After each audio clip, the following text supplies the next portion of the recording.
Yes. I'm glad you are, wow.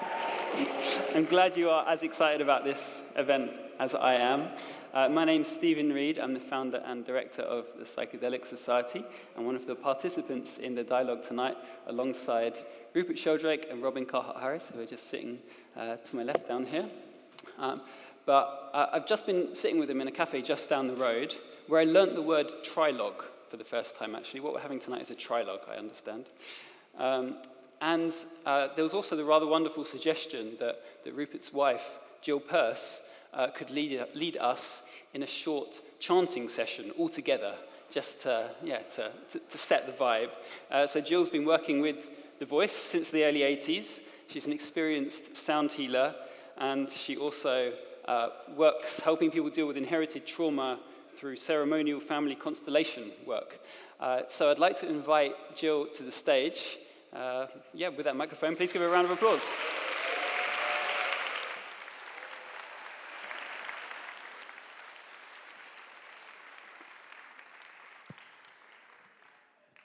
Well, when I introduce chant, I usually like to know what I'm introducing, and when I asked them what it was, they said they hadn't the faintest idea.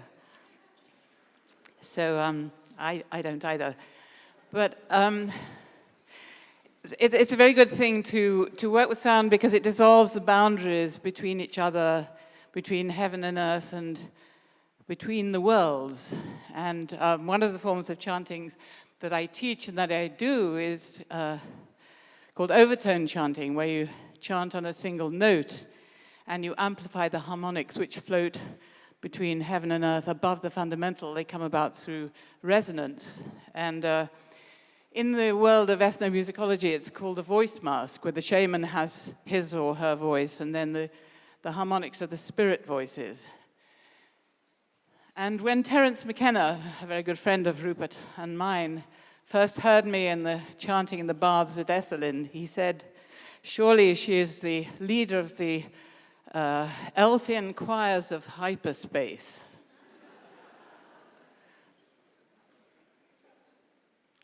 So I'll just demonstrate the kind of chanting I mean, and then I'll invite us all to join us along, so we can all be the elfin choirs of hyperspace.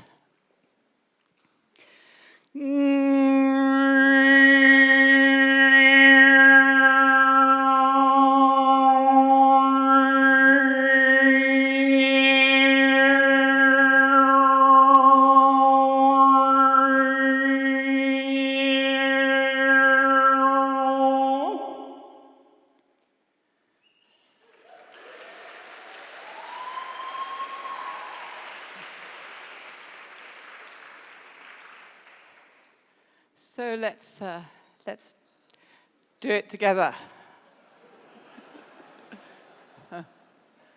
Dissolving the boundaries between the worlds.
Hello, and hello, Rupert. Hello, Robin.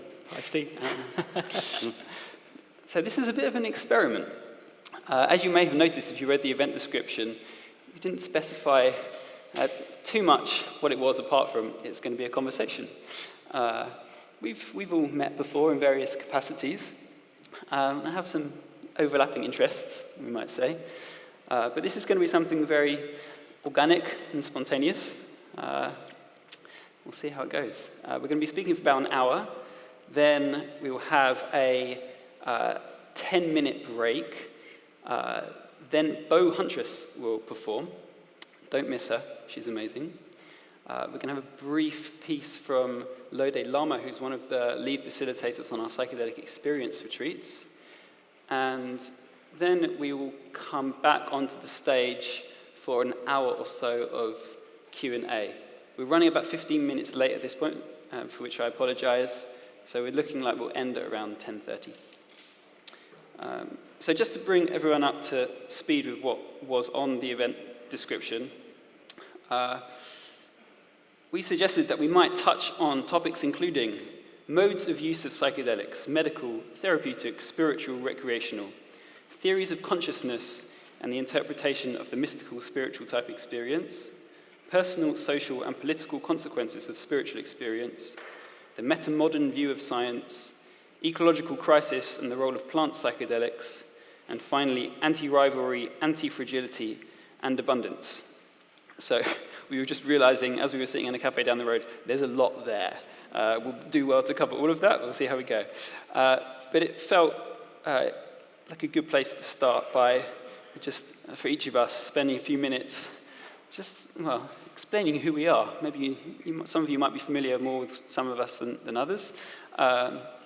And saying a little bit about what we do and maybe what we've been doing, what we're researching or working on right now. And Robin's just released a new paper, which I had the pleasure of reading last night, which I found very exciting. Not all of it, surely. Again? It's quite long. It's long. I gobbled it up, yeah. And Rupert has not long released a new book, and those books will be on sale, actually, in the interval. So Rupert, can I invite you to begin, to give you 5 minutes or so, just to introduce yourself to people that might not be so familiar with your work. I'll give you a little sign if you like. Well, I'll keep an eye on the time myself. Yeah, okay. Oh, you have a much nicer timepiece than I do, yeah.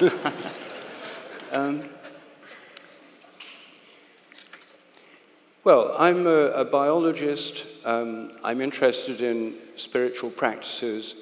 I'm interested in psychedelics. And actually, it only occurred to me this evening when we talked about the self-introduction that my first research work was with psychedelics. I was 17 years old. This isn't a part of my career I normally talk about much, but in my gap year between school and going to Cambridge to study science, I wanted to get research experience, and I wrote round pharmaceutical companies asking if anyone had got a job for a temporary lab technician. And I was offered this job, which I took for 6 months. And I was at a research facility called Park Davis, which became part of some bigger conglomerate in Hounslow. It wasn't a very glamorous surrounding. I had to walk through the euthymol factory to get to the research lab. But when I arrived there, I found that they were doing research on LSD and its effects on day-old chicks. And my job was to weigh out the LSD and to study and watch the day-old chicks. They were looking for LSD analogs. It was illegal at the time. And the assay, the bioassay, which I had to run, involved a glass sheet on a table. The day-old chicks were put on the table. The ones that had been injected with LSD walked to the edge of the table, looked over the visual cliff, and carried straight on. The control chicks looked over and turned back. And the assay was how many of the chicks injected with LSD analogs walked over the edge, how many out of 10. That was the main screening for other psychedelic compounds. It was my first research job. So I worked in biology. I started working on plants, plant development. I was a Don at Cambridge. I worked in an agricultural research institute in India, an international Agricultural Institute. I lived 7 years in India, 5 years doing scientific research, 2 years in a small ashram in South India with someone called Father Bede Griffiths. I've worked on a number of theories in science. Probably the best known is morphic resonance, the idea of a kind of memory in nature. I've done a lot of research on the extended mind, the way our minds extend beyond the brain. And this leads to various effects like the sense of being stared at, telepathy between humans and animals, like dogs that know when their owners are coming home, picking up their owners' intentions, telephone telepathy. My two most recent books are on science and spiritual practices. The first one's called that, the second one is called Ways to Go Beyond and Why They Work. And there's a chapter in that book on psychedelics. So that's more or less what I've been up to. Another recent book some of you may have heard of is The Science Delusion, which takes a look at the 10 principal dogmas of contemporary science and shows how if you look at them scientifically, they don't really fit very well with science itself. Science has burst out of them and will be liberated when science moves on beyond these dogmas. Thank you very much. Can I invite you to go next, Robin? Sure, yeah. Well, first of all, thank you for having me here. It's nice to contribute, and I'm looking forward to seeing how this experiment goes. I would say, I've just a series of kind of lucky breaks really have led to me doing the research that I've been doing with psychedelics, and the opportunity to make mistakes really. Started actually doing a degree. My first degree was in biochemistry, and I didn't quite complete that degree and ended up dropping out and changing course and studying psychology, and then getting my degree there. I enrolled to do experimental psychology at Brunel University and started attending the first few lectures and felt a kind of deep dissatisfaction, and it wasn't really the psychology that I was looking for, trying to understand the human condition. So I discovered that the same institution had a master's in psychoanalysis, so I enrolled to do that. And long story short, it was when studying psychoanalysis that I discovered the history of research with LSD in the 1950s, and more specifically Stan Grof's book, Realms of the Human Unconscious, and that very much flicked on a light switch for me. It was really only at that point that I felt I had a firmer footing in understanding and grasping what was meant by the unconscious mind, and that felt incredibly inspiring and kind of guiding in a way, and it was through that I was inspired to try and find a route to study psychedelics. I felt that a big space, major unknown, was how these compounds work in the brain, and so it made sense to me to try and utilize the latest brain imaging technology to open that black box and peer inside and chip into the unknown. And that's where I contacted the likes of David Nutt and Amanda Fielding and had a lucky break there. So that kind of circuitous route has led to a situation where I've been given a lot of scientific freedom really by David Nutt, and that's allowed me to explore and carry out a series of functional brain imaging studies with psilocybin, magic mushrooms, LSD, DMT with colleagues, and also move into the clinical space looking at psilocybin therapy as a treatment for depression. It's been a fun road and feels like it's just beginning as well. Since it's on my mind, will you mention briefly something about the new paper that you've just released? Yeah, so for a long while I was very inspired by a particular cognitive neuroscientist, Carl Friston, and read some of his papers published early in the millennium that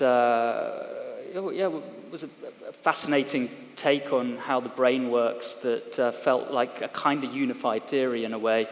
These days it's variously referred to as hierarchical predictive coding, some people call it hierarchical predictive processing. Bayesian brain is another term. Carl likes to call it the free energy principle, but these things are kind of all interrelated. But basically it's that we house within our minds and brains internal models that have a very strong influence on how we experience the world, both ourselves and the external world, other people, interactions. And really this is taking that model, which seems to perform very well in cognitive neuroscience, in cognitive psychology, in psychiatry now, and asking the question, well, how does psychedelics fit here? And it took me a little while to settle on how they might, but in this paper I've stuck my neck out. It's co-authored with Carl Friston, and suggested that there's a de-weighting of these internal models, especially at a high hierarchical level in the brain. The brain's organized like so much in nature in a hierarchical way, and the key receptors that psychedelics appear to work on are disproportionately expressed high up in the hierarchy, in high-level systems and high-level cells, and they seem to be dysregulated when they're stimulated by a psychedelic, and the high levels of the hierarchy of the mind and the brain then collapse in turn, and a lot of interesting phenomenon flow from that. Mm-hmm. Thank you. So I actually have been aware of Carl Friston's work for some years now, possibly before you were working with him. So I studied physics at undergraduate level. I specialized in quantum field theory, but did my dissertation project on modeling parliaments, legislatures as magnetic systems, which is my first taste of complexity science, which often involves taking mathematical models in one field and seeing how else they might be useful in other domains. And I thought, this is fascinating. And that was actually the first time I became familiar with the idea of energy landscapes and simulated annealing, which are two concepts that you mentioned in the paper, actually. So it's interesting it's come back around for me in reading that. I went on to do a master's degree in complexity sciences, which was, I think I was the second year intake at the Bristol Centre for Complexity Sciences, an emerging field, now I think recognised as a rather important field that's drawing together insights from many different areas of science. But had funding to do a PhD, but didn't quite find the topic that grabbed me at the time, so went into the world of activism, first on climate change with a group called Climate Camp, and then latterly with an anti-austerity group called UK Uncut. I started working for an economics think tank. I left the economics think tank thinking I would start a campaign on the basic income, which is an idea some of you may be familiar with, the idea that free money, what's not to like? Give everyone a certain quantity of money that's sufficient for them to live, no strings attached, as something of an alternative to current welfare systems. In thinking through that idea, I realized that what I was really interested in was meaning and how people find meaning and purpose in their lives. The thought experiment was, so everyone is given this amount of money and enough for them to live, then what? What do people do? How is it that people are crafting meaning in their lives? And I became quite convinced by the arguments that some people putting out that no matter how much people complain about their jobs, actually it is a major way in which people find meaning. And unless we offer people other sufficient alternatives for what they might be doing with themselves and how they feel their lives are meaningful, then the basic income might not work, or at least setting up those more meaningful lives first is the priority before we really can seriously start pursuing such projects. And that got me thinking about how some of the more meaningful experiences I'd had in my life to that point, and indeed they were psychedelic experiences. That combined with the growing outrage, actually, of the prohibition of psychedelics and an interest in this principle of cognitive liberty, the idea that people should have the freedom to alter their consciousness in whichever way they choose, and it's not the business of the state to say how individuals can and can't do that, led me to set up the Psychedelic Society, which very much started as a campaigning organization we then started running the events. We then started running the psychedelic experience retreats, which you'll hear a bit more about later.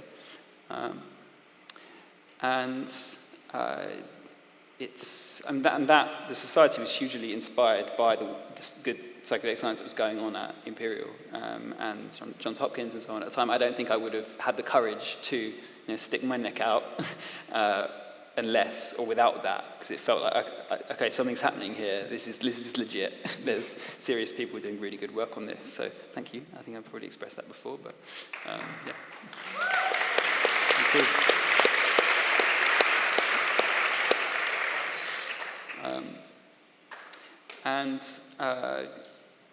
If I may, yeah, Rupert, so I think it was about 3 or 4 years ago now, we did an event called Psychedelics and Non-Duality. We had 3 speakers. Robin, you were one.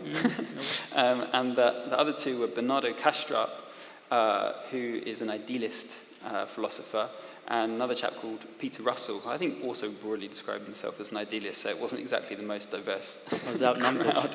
You were outnumbered, yeah. And I think at that event you mentioned this dual aspect, monism, as a theory of consciousness, which sat a little bit better with you. And I think it was around that kind of time that I became much more aware and interested in your work as someone who's spent a great deal of time contemplating the nature of consciousness. And I think we will come on to that soon. But first, this question of what are psychedelics? I mean, we hear that certain occur in 3 families, chemical families, and so on, and they're drugs, or maybe they're rituals, and so on. A couple of more interesting interpretations have popped up recently. A paper from Ido Hartgoodson suggesting that they are well understood as meaning amplifiers. And Robin, in the paper that you've recently released, you describe them as belief relaxers. Maybe I can turn to you first, Rupert. What exactly are psychedelics? What do they do? Well, I'm not going to speak about the brain science, because that's really what Robin's going to be able to tell us about. But what they do is interfere with the normal transmissions between nerve cells, interfere with the functioning of the brain. Neurotransmitters are the chemicals that influence the passage of an impulse from one nerve cell to another across a synapse. And most of them are analogues of neurotransmitters, either analogues of serotonin or dopamine. And so they interfere with the brain. And what they do is, I think, disrupt normal brain functioning, and therefore they disrupt our normal activities of consciousness. Now, this, I think, opens the way for other experiences to happen. The word means psyche revealing, soul revealing. And I think what they do is enable us to enter a realm of the imagination, which we also access through dreams. I mean, dreams, and the dream state seems to me akin to the psychedelic state. In our dreams, our minds produce self-luminous worlds. I mean, we're asleep, our eyes are shut, and yet our dreams are lit up. In many people, they happen in color, all sorts of events unfold. All these visions appear spontaneously generated within our dreams. And I think somehow psychedelics access that realm of possibility or imagination that occurs spontaneously in dreams in a more ordered way in lucid dreams, and that they reveal to us the workings of the mind, and not just the workings of our minds, but the workings of levels of consciousness to which our minds are connected. As Terence McKenna once said of the psychedelic experience, it's made of mind, but it's not made of my mind. He was referring to the fact there's this sense of a connection with other kinds of consciousness, other realms of consciousness, other kinds of being. And so I think they're really opening us to the potentials of our own minds, but also to the collective unconscious, the archetypes in the collective unconscious, to entities or beings that exist in a transpersonal realm. And in some states, to higher levels of consciousness, which are those accessed through mystical experiences and spiritual experiences. So I think that psychedelics can do all those things. And they don't always do it all the time, but that's how I understand them and how I understand their value as mind-opening. Thank you. Well, so do I, in the sense that, psychedelic as a term has become the term of choice when we refer to this class of drugs. Molecules that are taken by whatever mode and then get into the brain and work on the serotonin system in a particular way. And if we want to be concrete and particularly specific and biological in our definition, we might say that classic serotonergic psychedelics are all have agonist properties at the serotonin 2A receptor.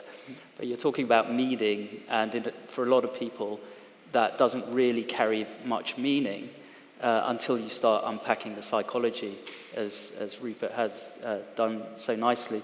And that term, psychedelic, mind, or soul is more poetic, but in a sense it's a better term as well, because it's appealing to a depth of mind that ordinarily we don't appreciate. And just the stunning quality with which these compounds can open up the mind such that vast content can spill out. And so as a scientist coming at that phenomenon, you can almost sort of get lost in the richness of it all.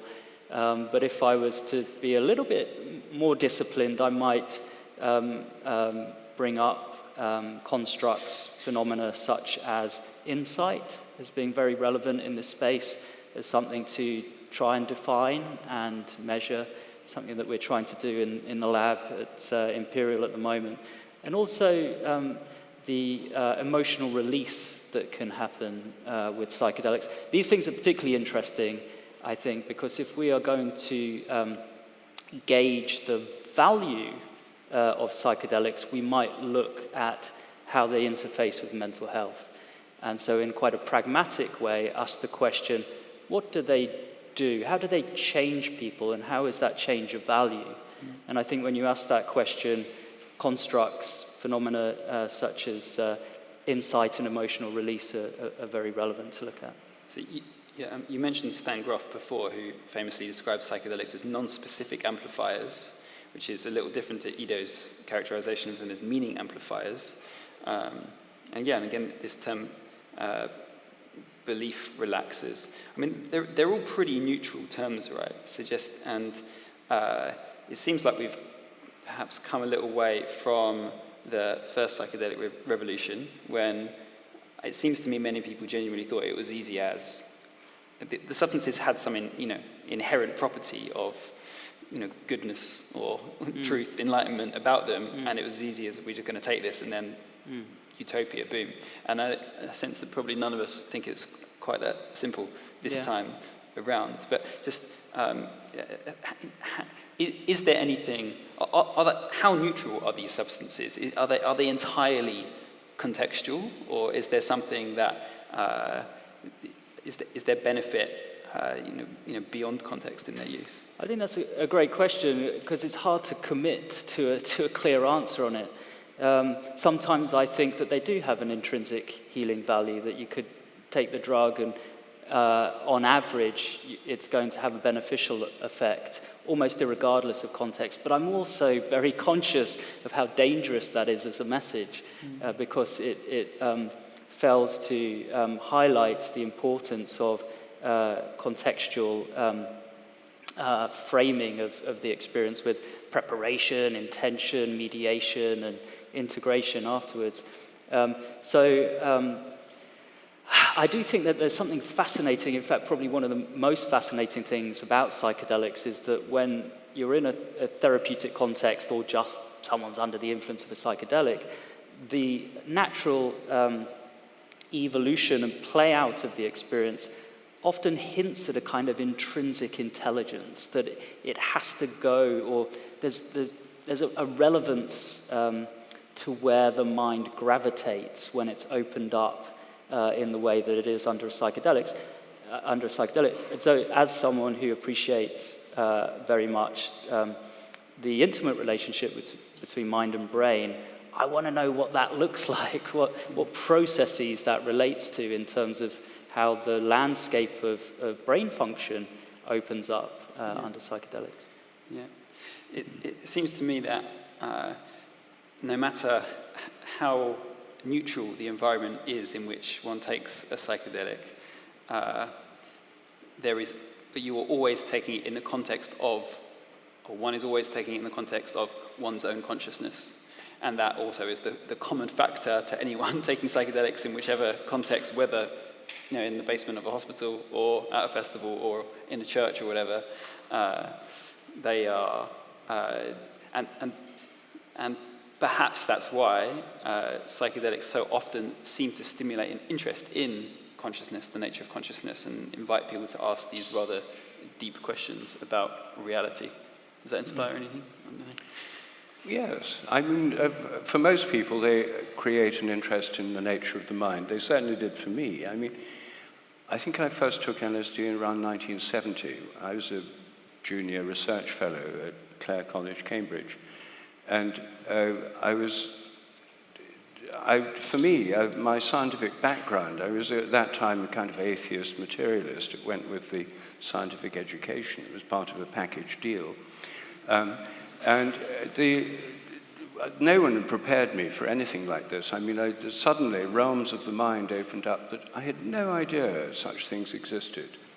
I read Aldous Huxley, of course, and I had got a kind of context for this. But for me, it was a tremendous revelatory experience. And I think for many people today, psychedelics play the role of a kind of rite of passage into a greater sense of the extent and reach of the mind. So I think they can have this opening effect, which can stimulate curiosity, a personal quest. In my case, it made me interested in altering consciousness in other ways, and I got interested in meditation. I started doing transcendental meditation. But I think I wouldn't have been so interested in that if I hadn't had this opening. Likewise, certainly psychedelics stimulated my interest in, well, first Eastern philosophy and meditation, certainly a gateway to that, as it seems they were for many people in the 70s. Yes, I mean, at that time, it was lots of people were interested in Eastern philosophy, and psychedelics were part of that opening up. And I think they have that effect on a lot of people. One reason I like Michael Pollan's new book, How to Change Your Mind, is that he starts off as he tells us, a standard kind of atheist materialist type. And through having these experiences, his mind opens up, and he ends up in the book saying he'd now got a more democratic view of consciousness. I mean, previously he thought it was something contained in a kind of bubble inside human brains, and now recognized it was much more widely distributed in nature. Yeah. So it moved him towards a more panpsychist view, the idea that there's some kind of mind or consciousness in trees, in plants, throughout the natural world. So you mentioned materialism then. So since I kind of like this topic, so maybe we'll dwell on sort of different theories of consciousness and for a little while here. Would you mind just unpacking or describing a little bit about what we mean by materialism, what I think is also variously called physicalism, or maybe the mechanistic view? Yeah. Well, I think we can understand it best through looking at the history. Very briefly, in the Middle Ages, people thought that there were three levels. There was body, mind, or soul, and spirit. And soul was what organized the body and underlay the instincts. And plants had souls. It shaped the form. According to St. Thomas Aquinas, the soul of plants gave the form to the plant. Animals had a vegetative type soul that shaped the body, and also an animal soul underlying their instincts and senses and emotions. And humans had the vegetative plant-like soul shaping the body, the animal instincts and emotions, and in addition, the spiritual soul or the intellectual soul, which was to do with language, consciousness, and open to the spirit of God, which was the spirit underlying the universe. That was the standard medieval view taught in all our universities. The 17th century revolution in science, the mechanistic revolution, said, no, there's no such thing as souls in plants and animals and the earth and planets and stars. They're just mechanical systems that are unconscious, the unconscious machinery.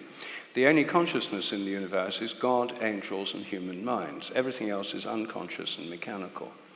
And that view is called Cartesian dualism. It said that it got rid of the level of the soul in nature and in humans, because you've just got the spirit and matter, a stark dualism.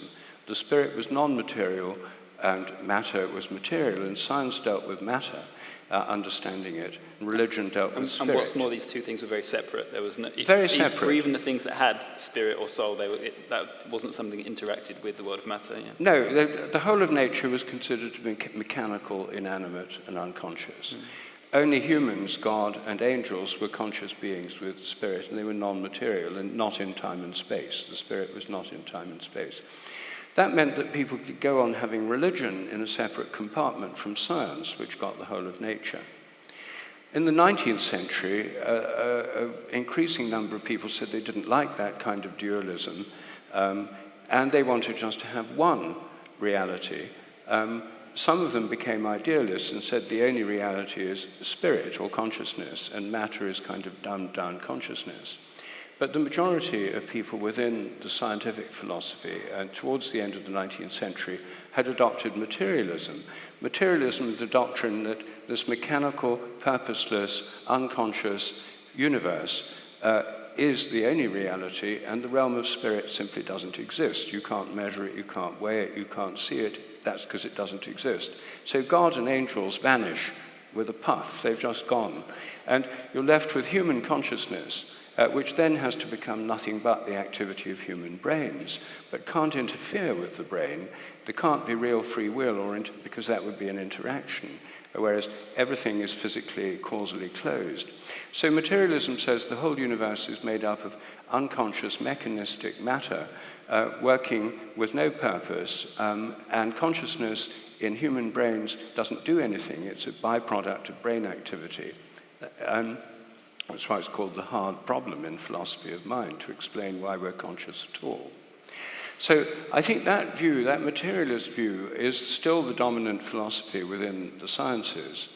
It excludes all religion, all spirituality, unless the religion and spirituality can be explained as functions of the brain. It's all inside the head.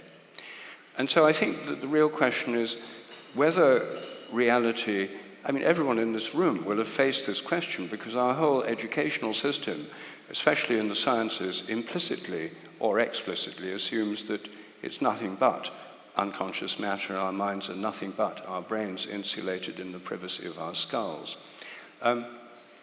Then I think that the alternative view is that all religions, all shamanic traditions, all traditional animistic belief systems say that as well as our consciousness, there are other forms of consciousness in nature: animals and plants, planets, stars, angels, spirits, and God, goddesses, saints, all sorts of forms of consciousness. So this transition from Cartesian dualism to this purely materialist, mechanistic view, which is now proposed by people such as Daniel Dennett, who says that consciousness is essentially an illusion, and once we understand the brain enough, then we won't be worrying about it anymore. It's not like there was a clear path from one to the other, right? Because you had people like Spinoza proposing something like a dual aspect theory of consciousness back in the 17th century. You had George Berkeley proposing, was one of the first idealists not long after. Yes. You then had the German idealist Kant, Fichte, Schelling, Hegel, yes. And then latterly Schopenhauer again, who was proposing something like a dual aspect theory. So, and these are very well-known philosophers. So, and presumably there's a reasonable amount of scientists who are familiar with their perspective. So, how could it possibly be that in the 21st century we still have this, this mechanistic, materialist, physicalist view of consciousness predominant within science, at least? And is that really true, or is there a bit of straw manning going on here? Well, first of all, I would say that most scientists have never heard of most of these philosophers. I mean, if you look at, in Britain, scientific education, you decide at age 15 after GCSE what you're going to do. If you want to do science, you do physics, chemistry, and biology, or physics, chemistry, and maths. And you don't do philosophy, you don't do English literature, you don't do poetry, you don't do any of those things. So most scientists in Britain have not studied any philosophy at all, including philosophy of science. You can do philosophy of science, for example, at Cambridge, history and philosophy of science is one option, but less than 30% of the students in science do that. So the majority of scientists here, more here than in America or Germany, for example, where they have a slightly broader educational system, are not fully conversant with Spinoza and Leibniz and Whitehead and so on. It's not part of their way of thinking, and the implicit assumption is the materialist point. It's just taken for granted. And then philosophers like Daniel Dennett, you see, try to say, well, consciousness is just an illusion, you don't need to bother about it too much. But the trouble is, that's why it leads to the hard problem in philosophy, because illusion is itself a mode of consciousness, so it doesn't really explain it. So that's why there's a terrible confusion in philosophy of mind. But the materialist thing is the kind of default belief system of most educated people, I would say. Wouldn't you agree? Well, I was going to pass it to Robin, actually, as as a working scientist. Did you study any philosophy of science? Is it something you can speak to with your colleagues about? And do you have some idea of what that kind of background model is for you as you're doing your work? I know that actually you mentioned dual aspect monism in this recent paper, so... The honest thing is it wasn't there in my teaching. You do just fall into the sort of default and follow the model that's there presented until you start realizing that you can't avoid philosophy, really. You are taking a position whether you realize it or not. And that came to me quite late when I realized, oh gosh, I seem to have a implicit position on this, and then I had to... How would you describe that implicit position? Yeah, it's kind of, I would refer to it as a sort of, a dual aspect monism or a soft dualism, which is that mind and brain have a very intimate relationship with each other, a very reliable relationship with each other, and they're like flip sides of the same coin. They are intimately related, however they differ in aspect. They differ in how you look at them, whether you look at the heads or the tails, whether you look at the psychology or you look at the correlating physiological processes. In reading that phrase in the paper, I was looking forward to asking you, so what's the coin? What's the coin? Processes. And that's another thing. I wouldn't conflate materialism with a mechanistic account, because an appealing mechanistic account, say in physics, might be one that looks to interaction, that looks to processes, that looks to relational properties that emerge from interaction between variables. I think that's often missed with the brain. That and the kind of horror show of how example of the logical fallacy there is phrenology, where and that modular approach to brain has hung around for quite a while. That this bit does vision, or this bit does cognition, and that really simplistic, unintuitive take on the relationship between mind and brain. And I think where we're moving now is to appreciate dynamics of systems within the mind, and it's a little bit like, it's about finding that appropriate level, not too low and not too high, to make the mapping, to make a mapping which feels meaningful and satisfying on some level. So just phrenology, did you call it? I'm not so familiar with this word. This means what? The different functions of the brain are like you'll have seen those old models from... This is what helps you see, this is what helps you... Yeah, but it would be worse than that. It'd be like love. This is the love bit. Okay. This is the... I don't know. So I almost got confused when I was reading your paper on entropic brain theory by Carl Friston, because I'm also familiar through David Bohm, who's one of my favorite physicists and philosophers. He did some work with a guy called another Carl, also with a K, Carl Pribram, who came up with holonomic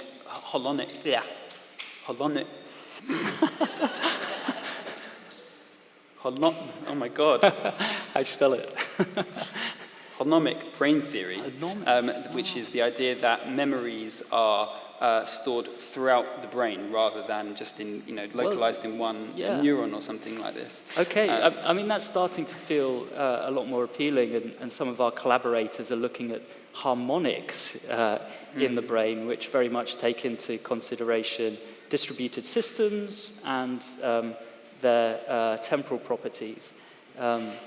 So it's a more comprehensive take on global brain function. So one of the reasons I'm interested in theories of consciousness is that one of the... Rupert, you've done some very interesting research on psi phenomena, which, let's see if I can mention a few.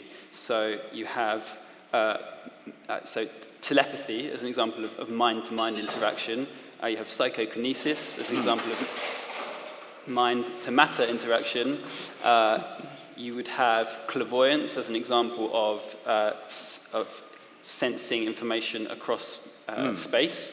And finally, precognition, which would be sensing information across time or before time.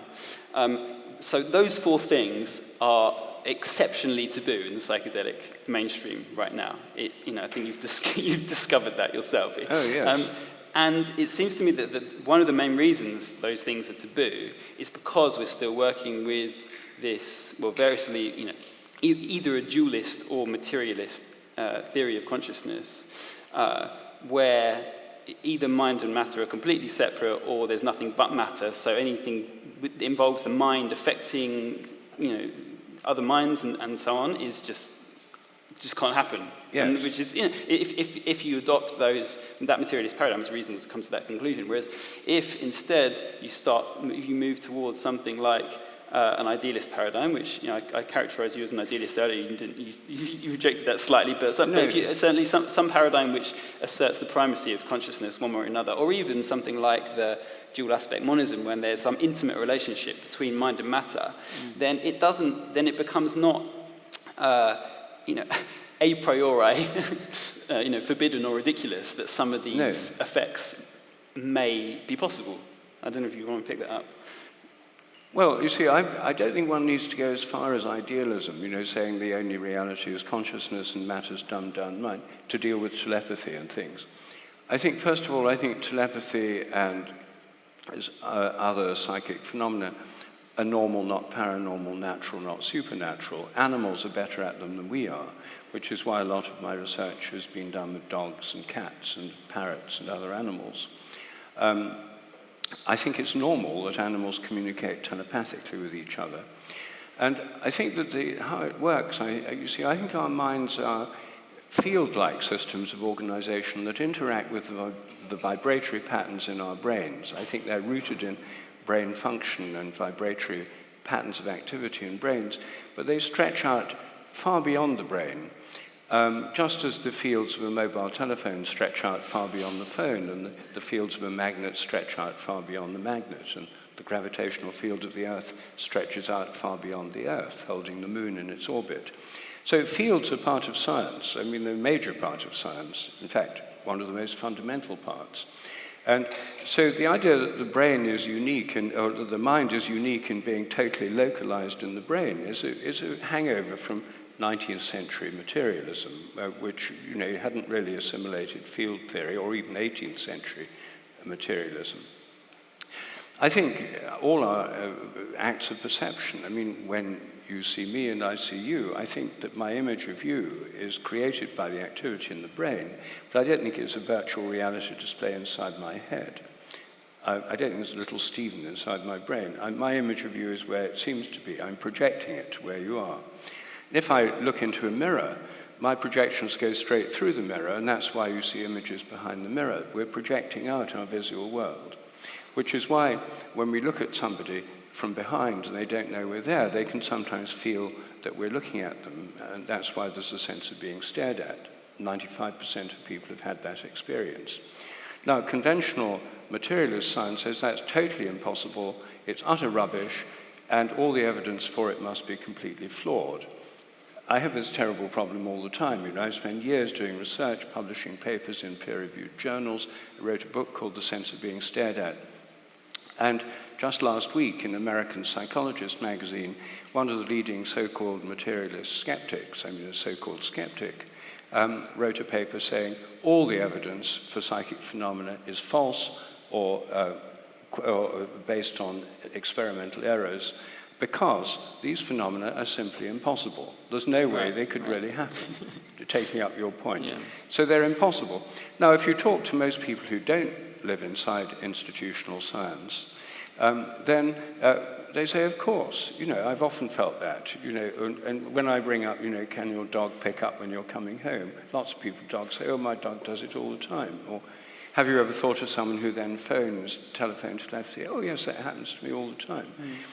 Most people accept these things as being normal. They're not paranormal, they're totally normal. But they imply a theory of mind that goes beyond the mind being nothing but the brain. Yeah.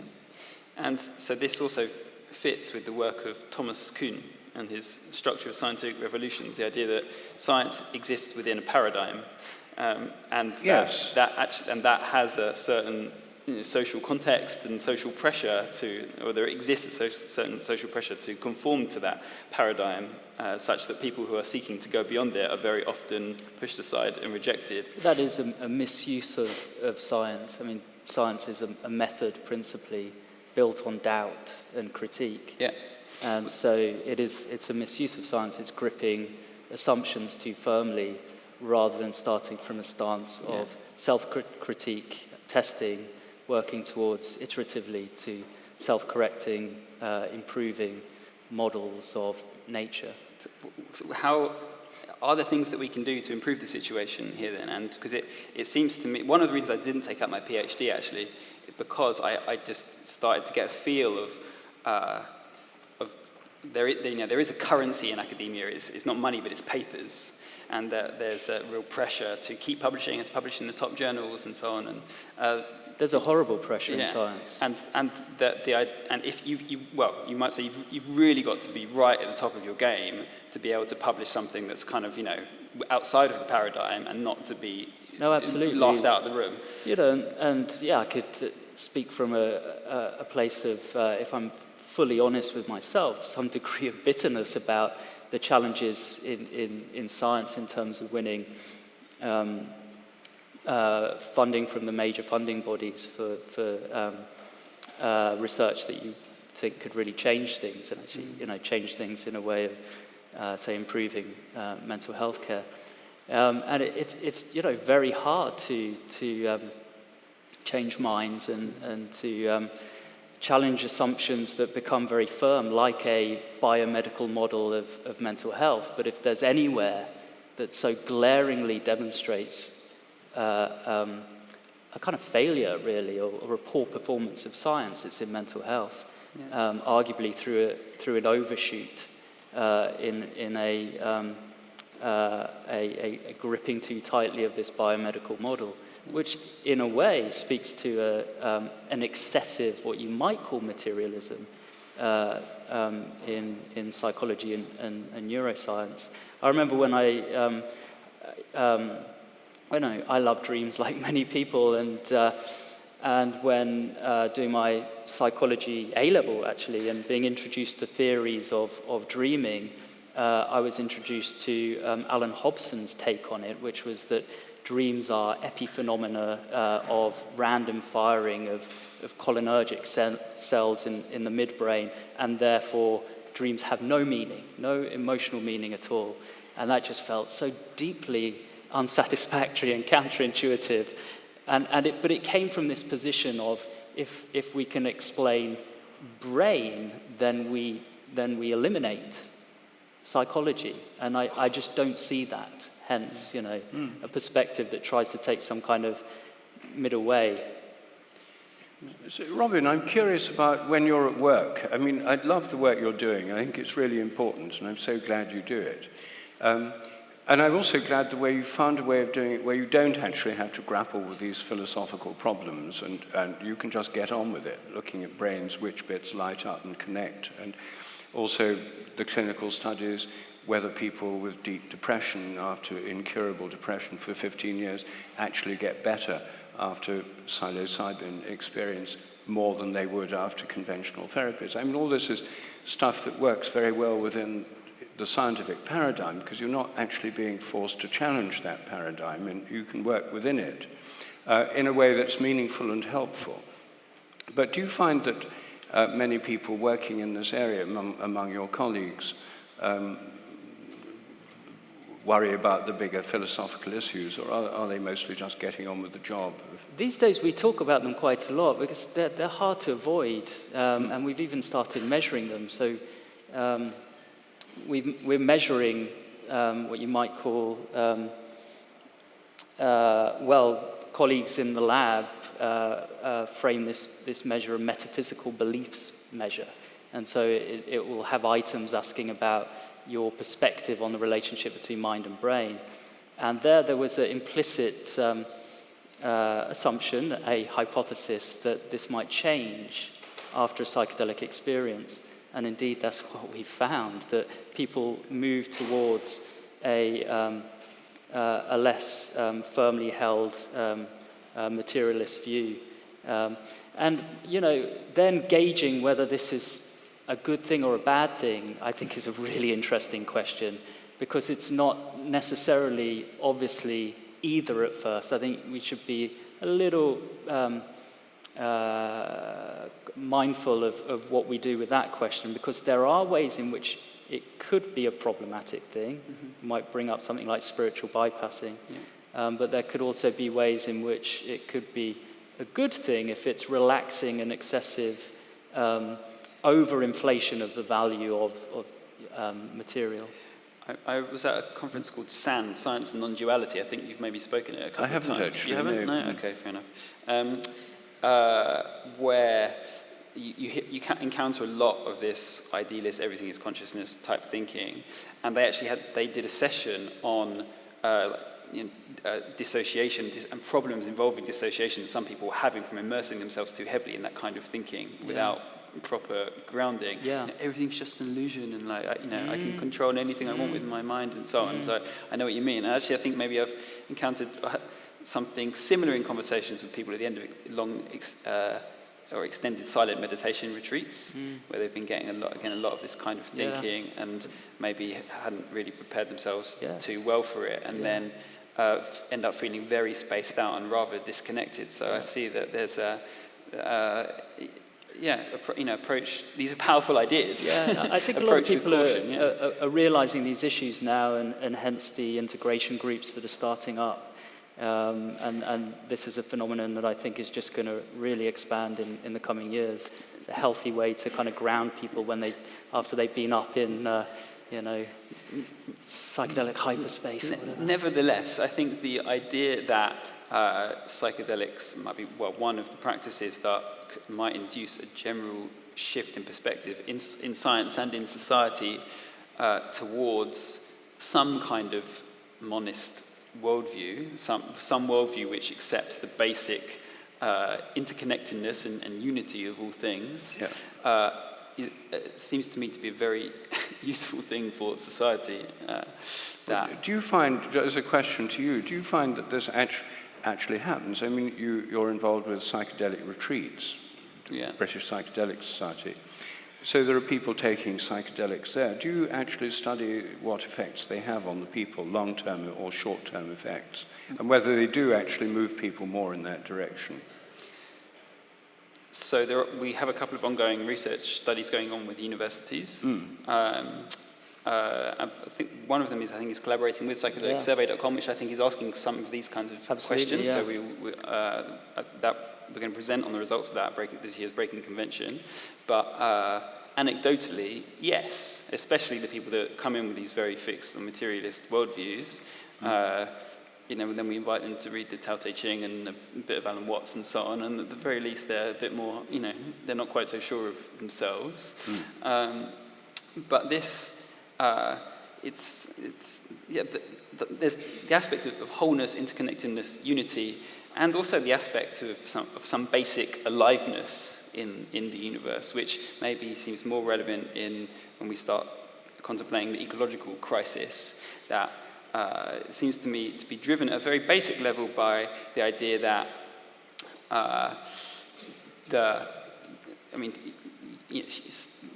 still, as you put it earlier, gods, angels, humans are the only things that are really conscious and really, have lives that are truly valuable. Maybe animals, possibly plants, certainly not rivers or forests or anything like this. And also there exists, or that the concept of other and elsewhere is meaningful. That, for example, that we can put our waste somewhere other or else and then forget about it because it won't, we're separate, we can be separate. I'm quite excited and optimistic about the idea that psychedelics could reveal that, move more people in the direction of perceiving wholeness and interconnectedness as the basic truth of reality, and separation of anything as an abstraction, and potentially or often a useful abstraction, but that at its base, reality is something whole and has some kind of aliveness or intelligence to it, which might be a motivation for changing our attitudes towards ecology and environment. I think, you've done some research on this in context of ecology, at least, right? Yeah. We looked at nature relatedness, a short scale with just 6 items, looking at how people relate to the environment, how much they value the environment and nature, and then tested whether this might change post-psychedelics, and found in a couple of studies that indeed it does. One where we collected big data through psychedelicsurvey.com, and another one where we sort of shoehorned the measure into a controlled study, our depression trial, and saw it change there. It seems to be mediated by some aspects of the quality of the experience that people have. Ego dissolution seems to correlate with the change. The interesting thing is that when we come back from a unitive experience, it's something that was coming up in the lab today when we were collectively realizing that the term mystical experience is problematic, peak experience is perhaps trying to do something too much in saying that we're not referring to the mystical experience. So how can we be a little bit more specific about what we're referring to there? Mm-hmm. And I think the unitive experience, that sense of oneness, is probably where it's at, But then there's something to be said. I do think there's something to be said for respecting difference as well. Not, sort of naively just thinking we can wash away all kind of diversity in life, because there's so much there that makes life interesting in its richness. For me, it's more about, it's about perceiving what's true. The idea that there exists... Careful with that one. The idea that there exists some basic wholeness to reality is not controversial within the realms of modern physics, for example. The leading theories in physics are quantum field theories, which begin with the idea that there are fields that permeate all of time and space, and all phenomena exist as vibrations in these fields. Then to look at the work of David Bohm would take it one level deeper, the idea that he identifies ultimate reality as what he calls the holo-movement from which phenomena unfold. But this, so it's almost just helping, using psychedelics and other related practices to help people intuitively, grasp what has already been well known in physics, at least, for getting on 100 years now. And not everyone is going to go and have that kind of experience through studying the very complicated mathematics needed to grasp quantum field theory. No, it's making me think of that question that you raised earlier, which was, what's the coin? The coin that you can either look at one side or the other. And I said somewhat instinctively, it's processes, But another way to say it might be, and this will sound a bit abstract, and in all honesty, it's abstract and I don't fully understand what I'm about to say, but Now we're in the good stuff. The experiment's working. Information might be it. And what's information? What is information? Well, you have a bit of information when you have difference, when you have a heads or tails. If you just had, you would have nothing. You would have a 5-methoxy-DMT experience. I thought it's fascinating in you have nothing but you have something. But in Michael Pollan's book, when he gave his account of his experience with the toad with 5-methoxy-DMT, and he said when he came back, there was a very deep sense of appreciation for stuff. It's just like, that stuff exists. I just thought, it sounded like this just, a storm of entropy, if you want, of information overload to the point that nothing sticks. And then it's only in the process of things self-organizing and finding order again, as living systems seem to do, that stuff came back. So the point we brought you on here before is, the consequences of psychedelic experience, spiritual experience, perhaps in particular considering their role in the context of ecological crisis. Do you think they have a role to play? Well, I think there are lots of different spiritual practices. That's the theme of my 2 most recent books. And there are some that are about directly connecting with nature, which many people have done. I mean, Romantic poetry is all about that, after all, and it's part of our culture. That's why at weekends lots of people like to go to the country and have country cottages and that sort of thing. It's about connecting with nature. Many people do it through gardening and through keeping animals, dogs, cats, other pets. So there are lots of ways of becoming aware of our connection with the natural world. I think psychedelics can help.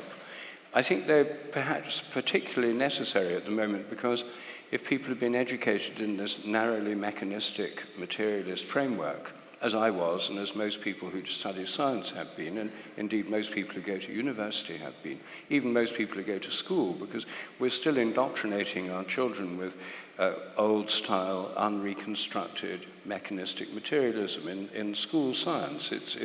There's no hint of holism, David Bohm, quantum theory, consciousness disputes, the idea of panpsychism. It's old-style science. And I think psychedelics can help people recover from that. They can help in a kind of materialism recovery process. And they can open doors for people.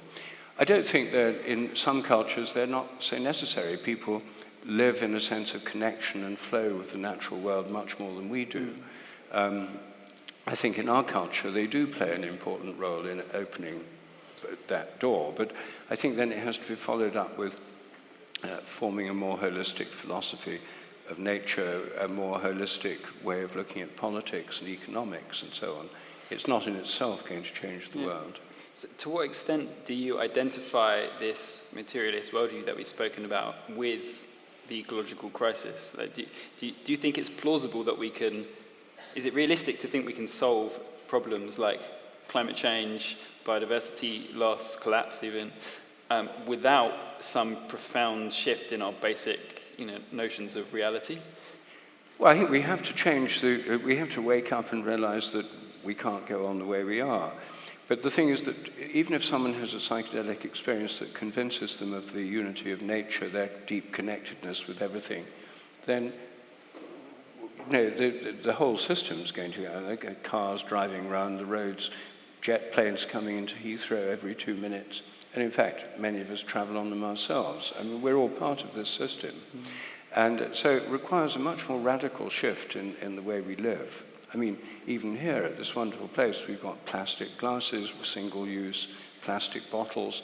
I mean, we're all so much part of this system. It's, even if we undergo a total shift of mind through psychedelic experiences, it's going to take social and economic activism as well.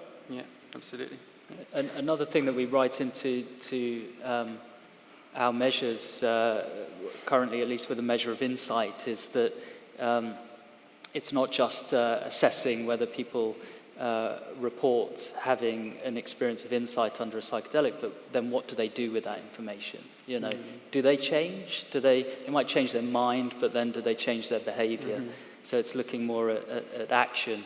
And, you know, many of us will have these realizations, but you know, how and do we really put them into practice? And then what is the role of, say, community and the role that community can play in terms of grounding and integration, in terms of cultivating positive changes that come from deep realizations? I have some instinct that in this way, psychedelics or other kinds of or other techniques that might induce profound unitive experiences might be a necessary but not sufficient condition to changing those behaviors, which seem to me, you know, so essential and so urgent at this time, if we desire the perpetuation of life and civilization on this planet, which I'm kind of up for that. So I think possibly that's, we've come to the end of this part of the evening. We have a 10-minute break, and I invite you to be back in your seats by 9 o'clock for some music by the wonderful Bow Huntress. Thank you very much, everybody. So we've had a lot of words so far this evening. Now it's time for something a little bit different, a special acoustic set and meditation from a dear friend and just fantastically talented woman, Bow Huntress. Please give her a big round of applause.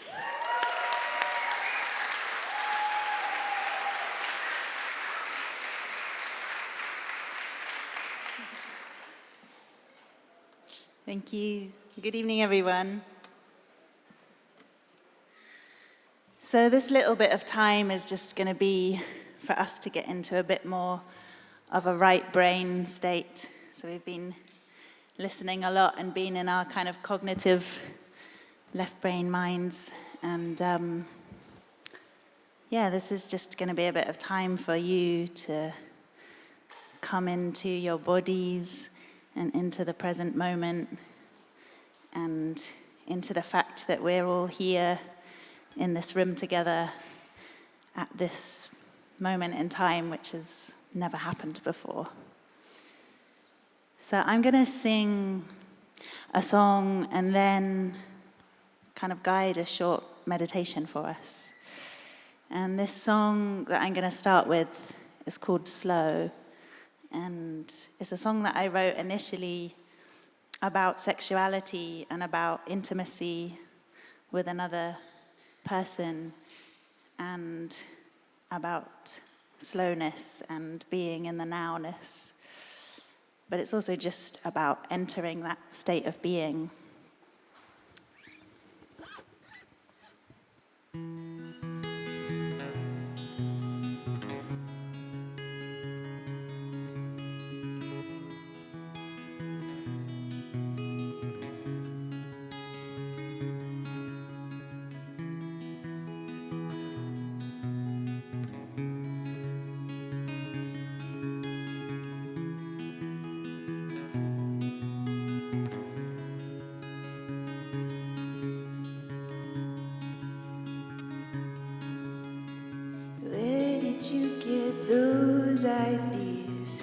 Was he in a magazine or from the moving pictures on a TV screen or from the lonely nights in your bedroom when virtual reality was the only company you got?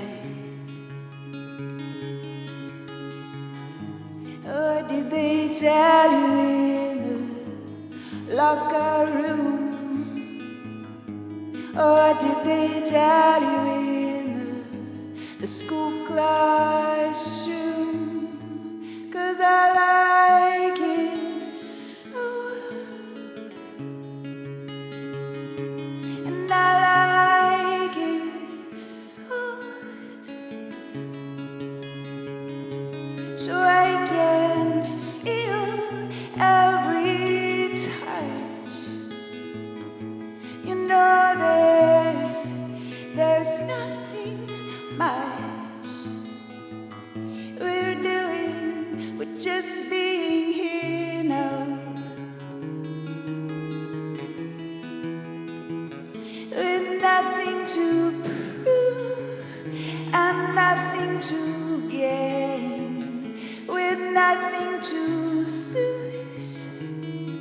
if we let go into the simplest flow.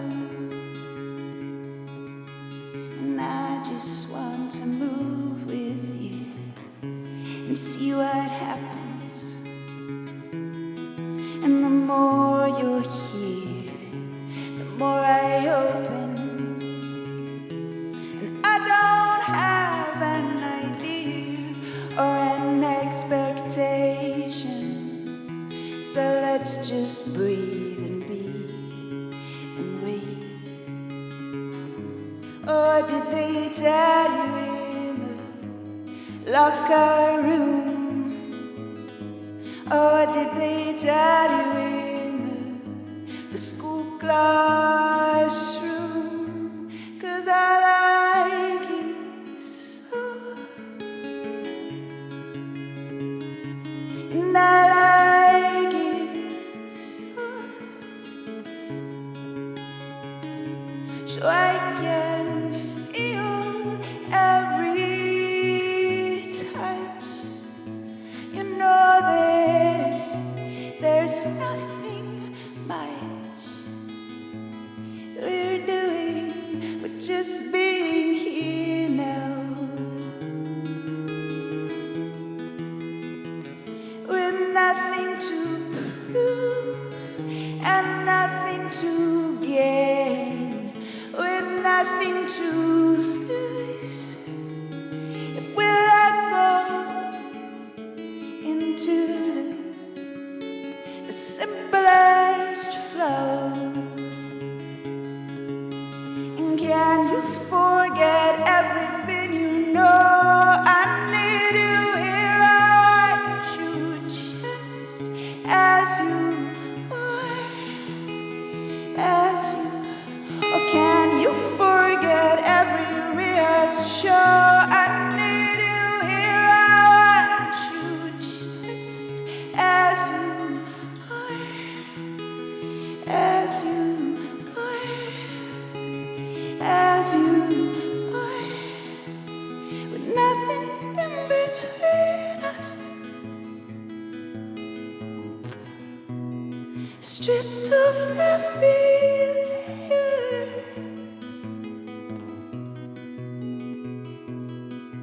till we're naked, till we're naked. Let's be naked.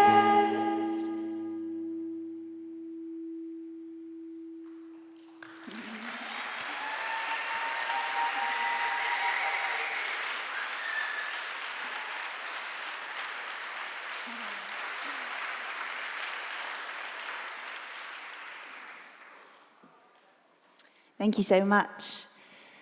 So are you up for taking a moment together just to kind of really come into ourselves? And a lot of what's been talked about tonight is really about our relationship with consciousness. So for us maybe to do an experiment here together. Yeah? Somebody's up for it. That's enough. So I invite you to close your eyes if you would like to close your eyes, if you feel comfortable to close your eyes. And if you don't, that's fine. So please keep them open if you don't want to. And just to start to bring your awareness down into your feet and into your legs and into the lower half of your body particularly. And then to become aware of your breath. And just see if you can start to slow your breath down.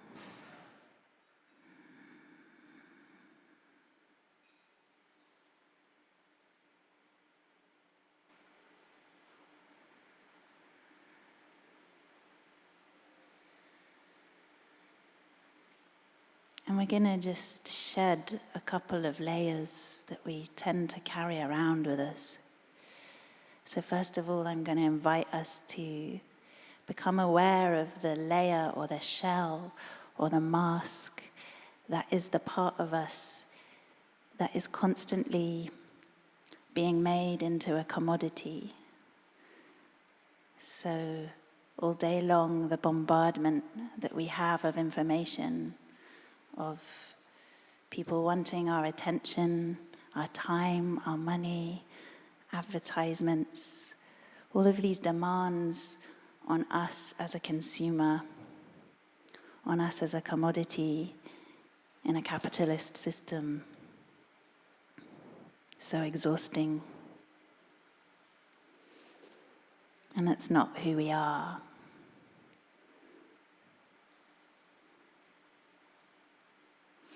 And then beneath that, there might be a layer of our socialization, of the ways that we relate with one another that are socially acceptable. So the ways that we are expected to behave, the things that we're expected to say and to do, that may or may not be in line with what we truly are feeling. So always having to be fine and suppressing what might be arising as a more true feeling.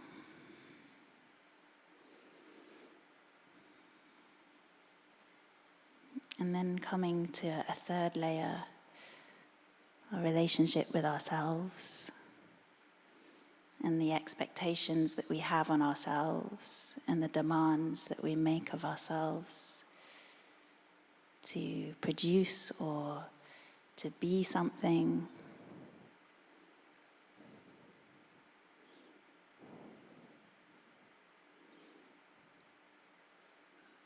So for now, we'll just shed those 3 layers just for a moment in this stillness, just to put down those various ways that we might be seen or approached by others and ourselves.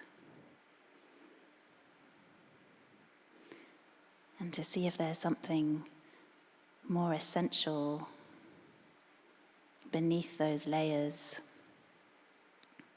that's just here right now, in the simplicity of being in existence.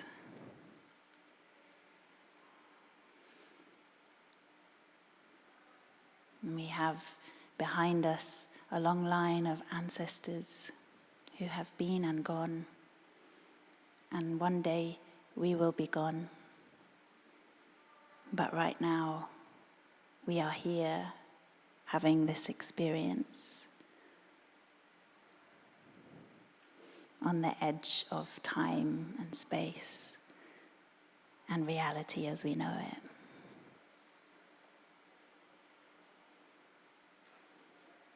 So I'm going to invite us to just have a couple of moments in silence or near silence, just for you to be with the experience of being here in this room with many others and with yourself.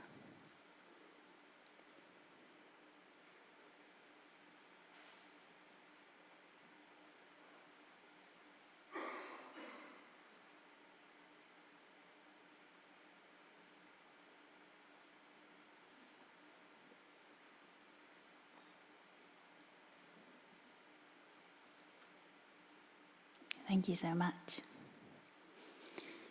Welcome back. You can open your eyes if you'd like to. I'm just going to read a short poem and then play one more song. This is a poem written by a friend of mine.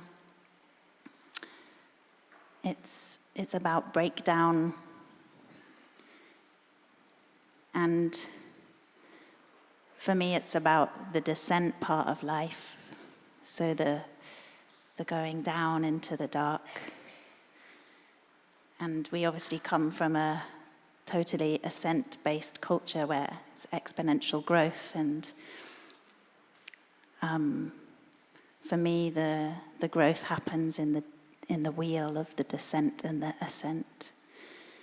And if we don't let ourselves break down, then we don't grow, we don't transform. So this is called Instructions for Drowning. Take down the sails.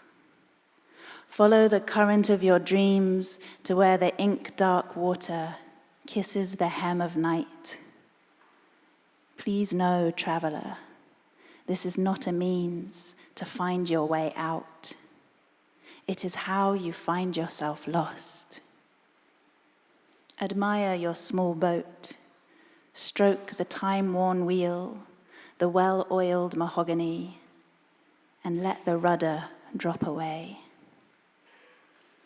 Admire this trusted vessel, her seaworthiness, her proud lines, and then tear up a floor plank.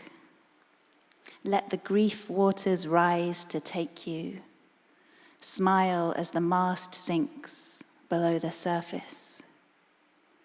Swim for a while if you must. Soon enough the sea will claim you. Let the magnetic dark water draw you deeper. You have nothing left to do but sink slowly. Under pressure, your heart may burst with grief pain. Let it.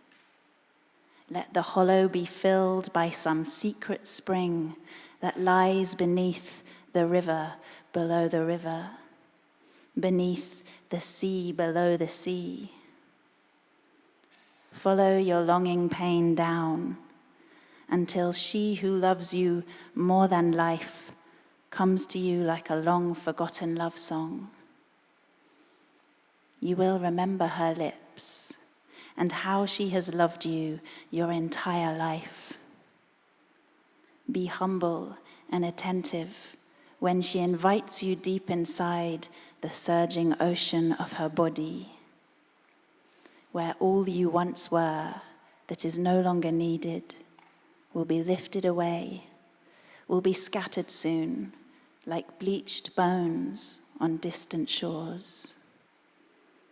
Have faith, traveler, when you rise from those birth waters, trembling like a newborn in the tender silence of first light, she will remember you as you were, before you both had names.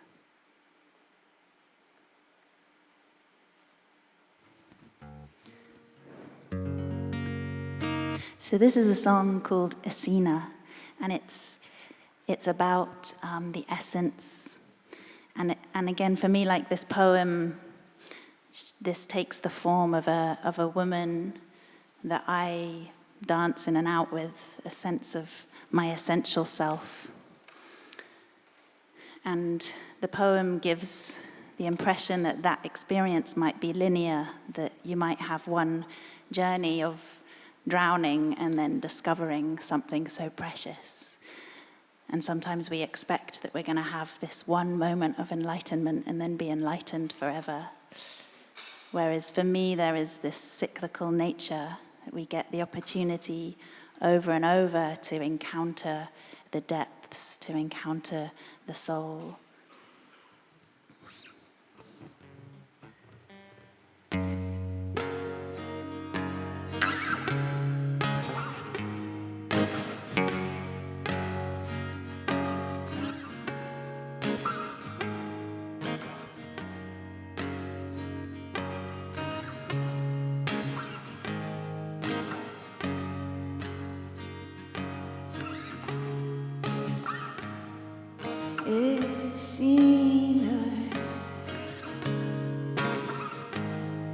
I see her.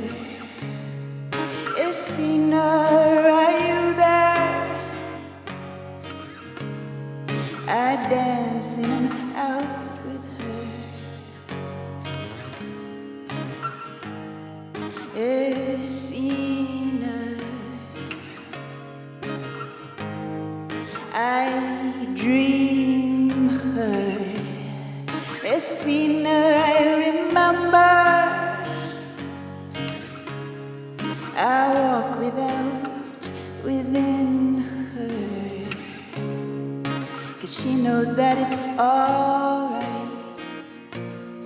Jackals might laugh and dogs might fight, but she knows that it's alright, and she doesn't know anything else. She doesn't need to. She changes whenever she likes. She isn't tied to an idea of herself, 'cause she knows what she knows. Is seen her, she who is being revealed here. You can't hurry the mystery, no. It takes a lifetime to unfold. So enjoy the show, enjoy the seasons, and create your life in every moment, 'cause she knows that it's alright. Jackals might laugh and dogs might cry, but she knows that it's alright, and she doesn't know anything else. She doesn't need to. She changes whenever she likes. She isn't tied to an idea of herself, 'cause she knows what she knows. Yeah, she knows that it's alright. Yeah, she knows that it's alright.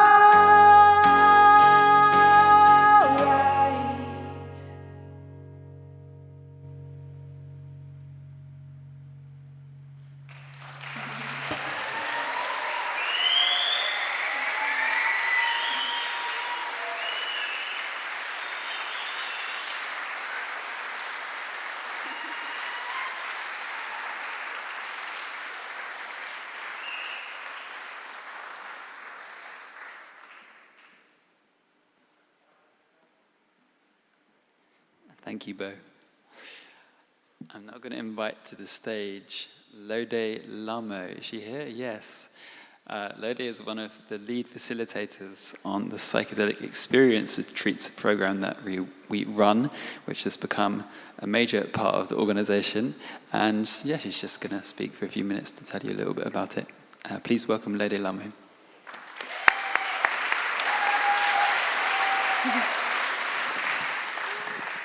Is the sound okay? Yeah, great.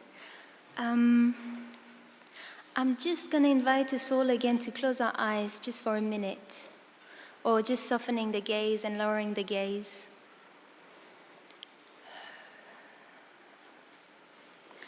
And inviting us all to take a deep breath together, so breathing in deeply and sighing out. Doing that one more time, so breathing in deeply and sighing out.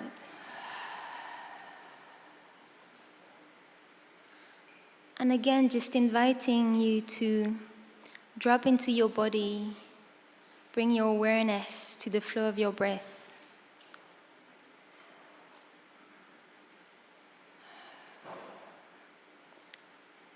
And inviting us to really gently allow our awareness to expand beyond the confines of our own skin. So just getting a felt sense of the person to your right and to your left.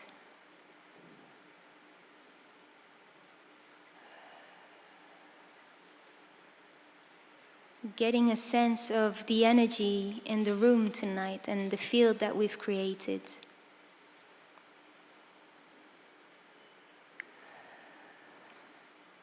And allowing your awareness to expand a little further including the whole of Dalston,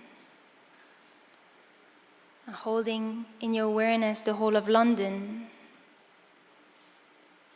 the whole of the UK, the whole of Europe, and coming to include in your awareness, in your heart, the whole world, all beings, all life forms.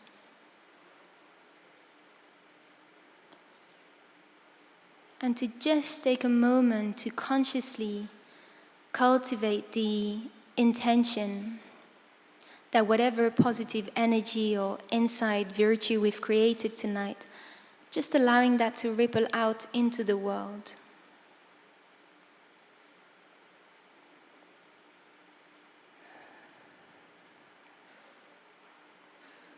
And keeping this vastness of heart and awareness, inviting you to open your eyes if you wish, or you can keep them closed to listen to the next few minutes.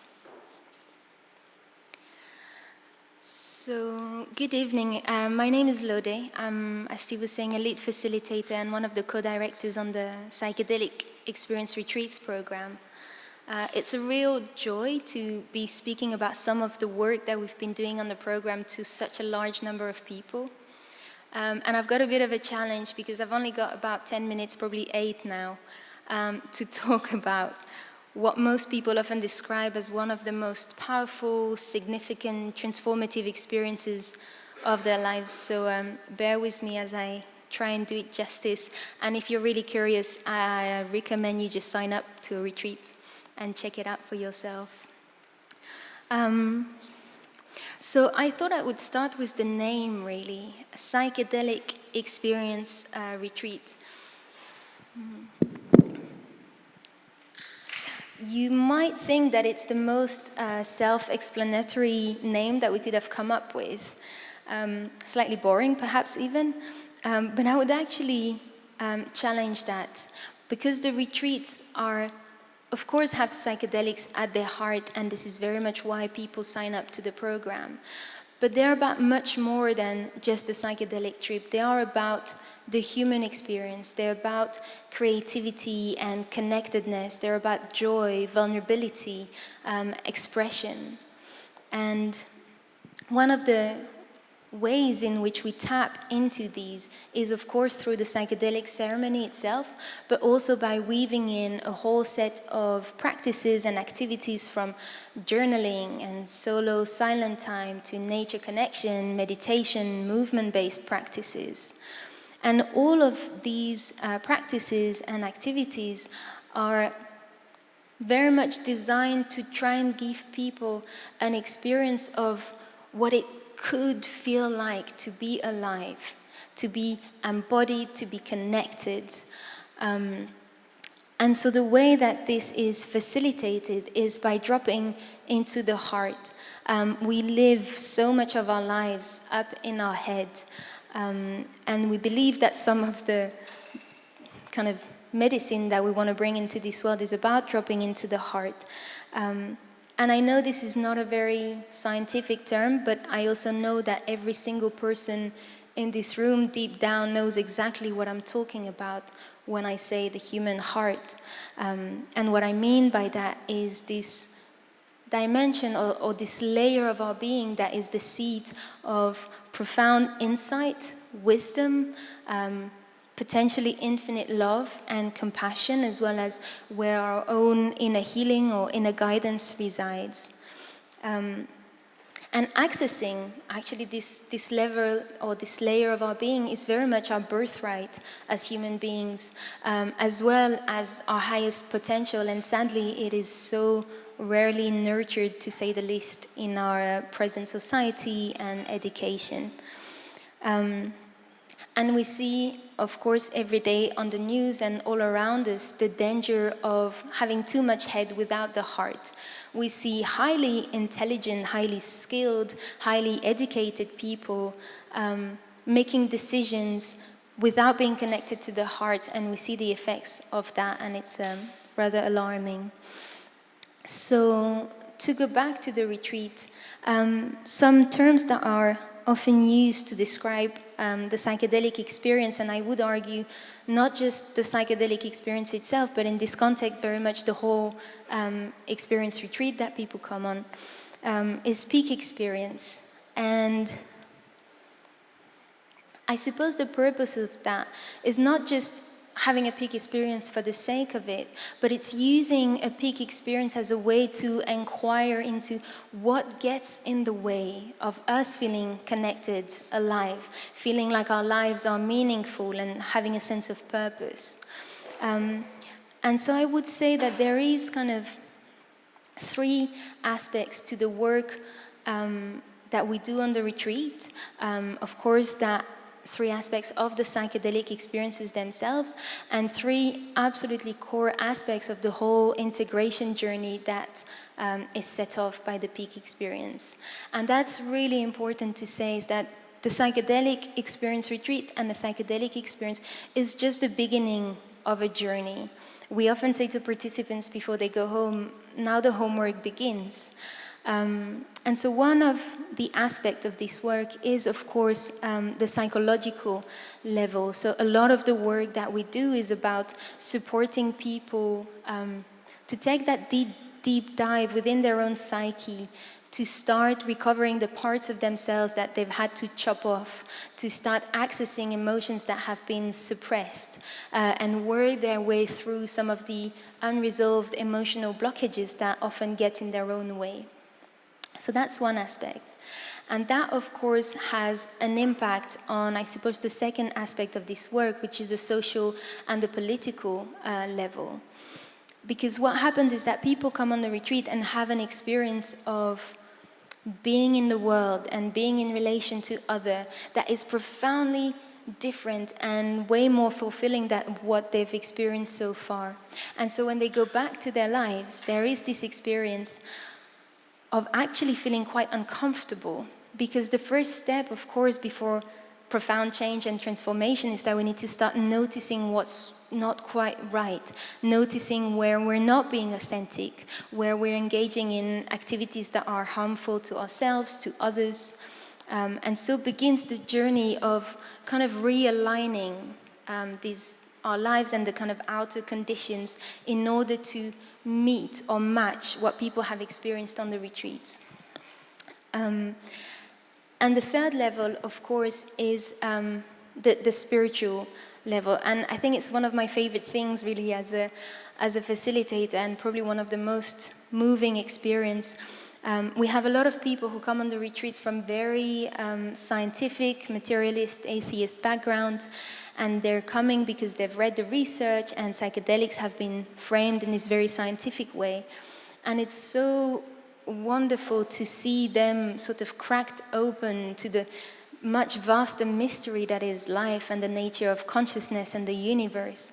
And very often people report having experiences of profound interconnectedness, feeling part of a much vaster web of life, experiencing a sense of profound peace and stillness within them, tapping into this infinite well of unconditional love, and just generally having an experience of awareness of their minds, their hearts being this much vaster and mysterious field or dimension of their being. And I think for me this is really the most important, and something that my own teacher always talks about. There's something here that is actually a key to happiness, really, because if we can hold in our minds, in our hearts, not just ourselves, but the whole universe, all sentient beings, all life forms, all ecosystems, suddenly it kind of puts our own lives and our own problems into a different perspective. And it's not to say that suddenly our own lives or our own personal problems don't matter, but it's simply a shift of perspective. And this experience, of realizing that we're not alone to feel so alone. We're not alone in our pain, our grief, our joy, our sorrow. This in itself is such a profound relief and such medicine for the sense of disconnect that is so pervasive in today's world. And so I would say that experience, that kind of expansion of awareness, an expansion of the heart is really the healing that occurs on the retreat. And so that takes me perhaps to kind of the final point really about what do we mean by healing. People often come on the retreat with this real yearning for healing or transformation or something really radical, sometimes kind of looking for a bit of a magic bullet. And for us, healing is not about getting rid of the pain.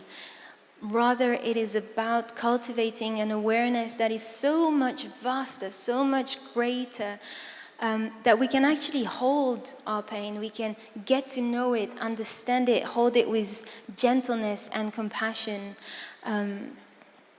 And if we cultivate this capacity of the human heart, if we train our own capacity to tolerate the intensity of our own emotions, we're way more likely to be able to also tolerate and hold and feel other people's emotions. And this is empathy, and this is what our world so desperately needs. I don't really need, I'm sure, to convince you of how different the world would look if we could all live like this, if we could all be in our hearts more, if we could all train this capacity to put ourselves in another person's shoes or hearts. They have a wonderful word in Tibetan that we translate as compassion, which is ninje, and my teacher always translates it as exchanging one's hearts for another. And how radical is that? So this is kind of it. I mean, yeah, the last point really to make, I'm talking here about the psychological and the spiritual as if they were different things, but really they're not. They're completely interwoven. They work in service of one another. Looking into our own psyche and personal history can lead to profound spiritual insights, and having spiritual insights can have a profound bearing on how we view our own personal history. So they very much work together, and so much of the work we do on the retreats and that we encourage people to follow up with when they go home is about integration of the psychological and the spiritual, integrating these parts of ourselves, integrating the heart into our lives. And so I guess the final thing to say really is that coming on one of these psychedelic experience retreats is a big thing. It's not just about having a trip. It is a commitment to a profound transformation that is both in service of yourself as an individual and really the world. And I'm thinking of the quote by Krishnamurti that says, "It is no measure of health to be well adapted to a profoundly sick societies." And if you look at the environment and our political systems, social systems, the ever-deepening mental health crisis, I don't think I'm exaggerating saying that our societies are profoundly sick. And so we need equally powerful medicines in order to tackle these issues. And we believe that psychedelics, in combination with other practices and tools, can very much serve as these medicine. Thank you.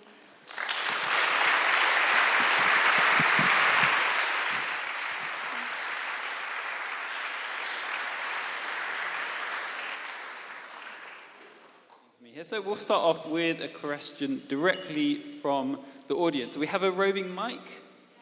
Yes, Guy is in the middle here with a roving mic. Guy, I can't really see very much, so I'm going to invite you to pick someone that, yeah. Hello, good evening. Thanks to the three of you for, in the front row here, for committing your time. Thanks to everyone else for being here as well. What's your name? Duncan. Hi. There's an idea, I think it's in one of Sam Harris's, maybe it's in his meditation course or in one of his books. He describes the scientific community as having found a method that can transmit a really good potted history to each new generation and give the instruments of experimentation to that generation so that they can contribute their new step. But developing self-awareness or spirituality or whatever it is incredibly hard to do because each person has to build their own instruments of experimentation. So it's a slow process. Do you recognise anything in that picture? And if so, do you think there's a bit of a fundamental problem there about the pace at which science can advance as opposed to self-inquiry or self-awareness? An interesting question. Please. I sort of feel like I need to have a think before I answer. Yeah. So, Well, I think that it's true that science is based on a cumulative body of knowledge, and you can transmit that body of knowledge through scientific education, transmit the methods. I don't think that spiritual development is necessarily starting from a complete blank slate. I mean, in the modern secular world, perhaps it is. I mean, many people are brought up with no spiritual tradition whatever. But in almost all traditional societies, people are brought up in a way through religious or traditional cultural contexts that take for granted the existence of a spiritual reality through rituals, through ceremonies, through singing and chanting together, through pilgrimages, and through a whole range of traditional religious practices. I think people become aware of a spiritual dimension. I mean, many people in traditional societies pray. Something like 50% of the British population pray, far more than go to church. And prayer as a daily practice, many children do it, is a sense of connecting with a spiritual reality beyond ourselves. All prayers begin with an invocation, Our Father, Hail Mary, Om Namah Shivaya. I mean, prayer presupposes a spiritual reality to which we're linked. And the rituals and the festivals of all religious traditions are ways in which people have traditionally linked to that dimension. So Sam Harris is very militant in his atheism and is excoriating in his attacks on religion of every kind, and probably would like to have a world in which people start off from absolutely scorched earth of zero religion. But in reality, in almost everywhere in the world, even here in very secular Britain, people are not starting from a blank slate or a scorched earth. There are elements of spiritual development already there. And all religious traditions have had this kind of baseline of collective celebration through singing together, dancing together, celebrating together, having rituals, festivals, rites of passage, and so forth. They've also all had ways in which people can go deeper, those who feel called to it. Like in India, sannyasins go off and meditate in caves in the Himalayas and so forth. Most ordinary Hindus would just go to the regular temple festivals and maybe do a bit of yoga and observe holy days and so on. So I think his picture is a little bit extreme because it does start from this very secularized starting point. I think most people don't quite start from where he thinks they do. Yeah, I'm glad I had a little thought, because I would have answered it badly if I was a bit too impulsive. I mean, I really value what I've heard from Sam Harris in terms of how he values humanism and what the scientific method can bring in terms of a method for inquiry, which is all it is. It's not a belief system. If it's done badly, if anything is gripped too tightly and held as a matter of faith, then it can be problematic, and history of humanity tells us that there have been lots of examples of the misuse of religion, whether it's, and magic in terms of, witch burnings and all sorts of examples, chopping people's heads off, whatever, that kind of fundamentalism. So there's something that can be done with a humanistic approach that values a certain method of inquiry that can, I think, help us develop a deeper sense of appreciation for nature, for our interrelatedness, our interconnectedness with others and with nature and broader things that doesn't require some kind of leap into a magical, mystical space that feels like a little bit of a escape.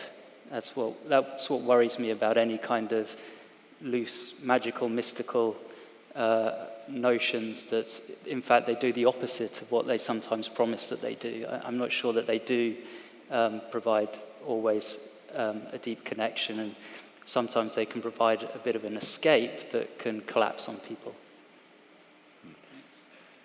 So I've managed to load this site now, and the most liked question right now is Jamie Wheel. You familiar with Jamie Wheel? Yeah? Yeah. So two of us are at least.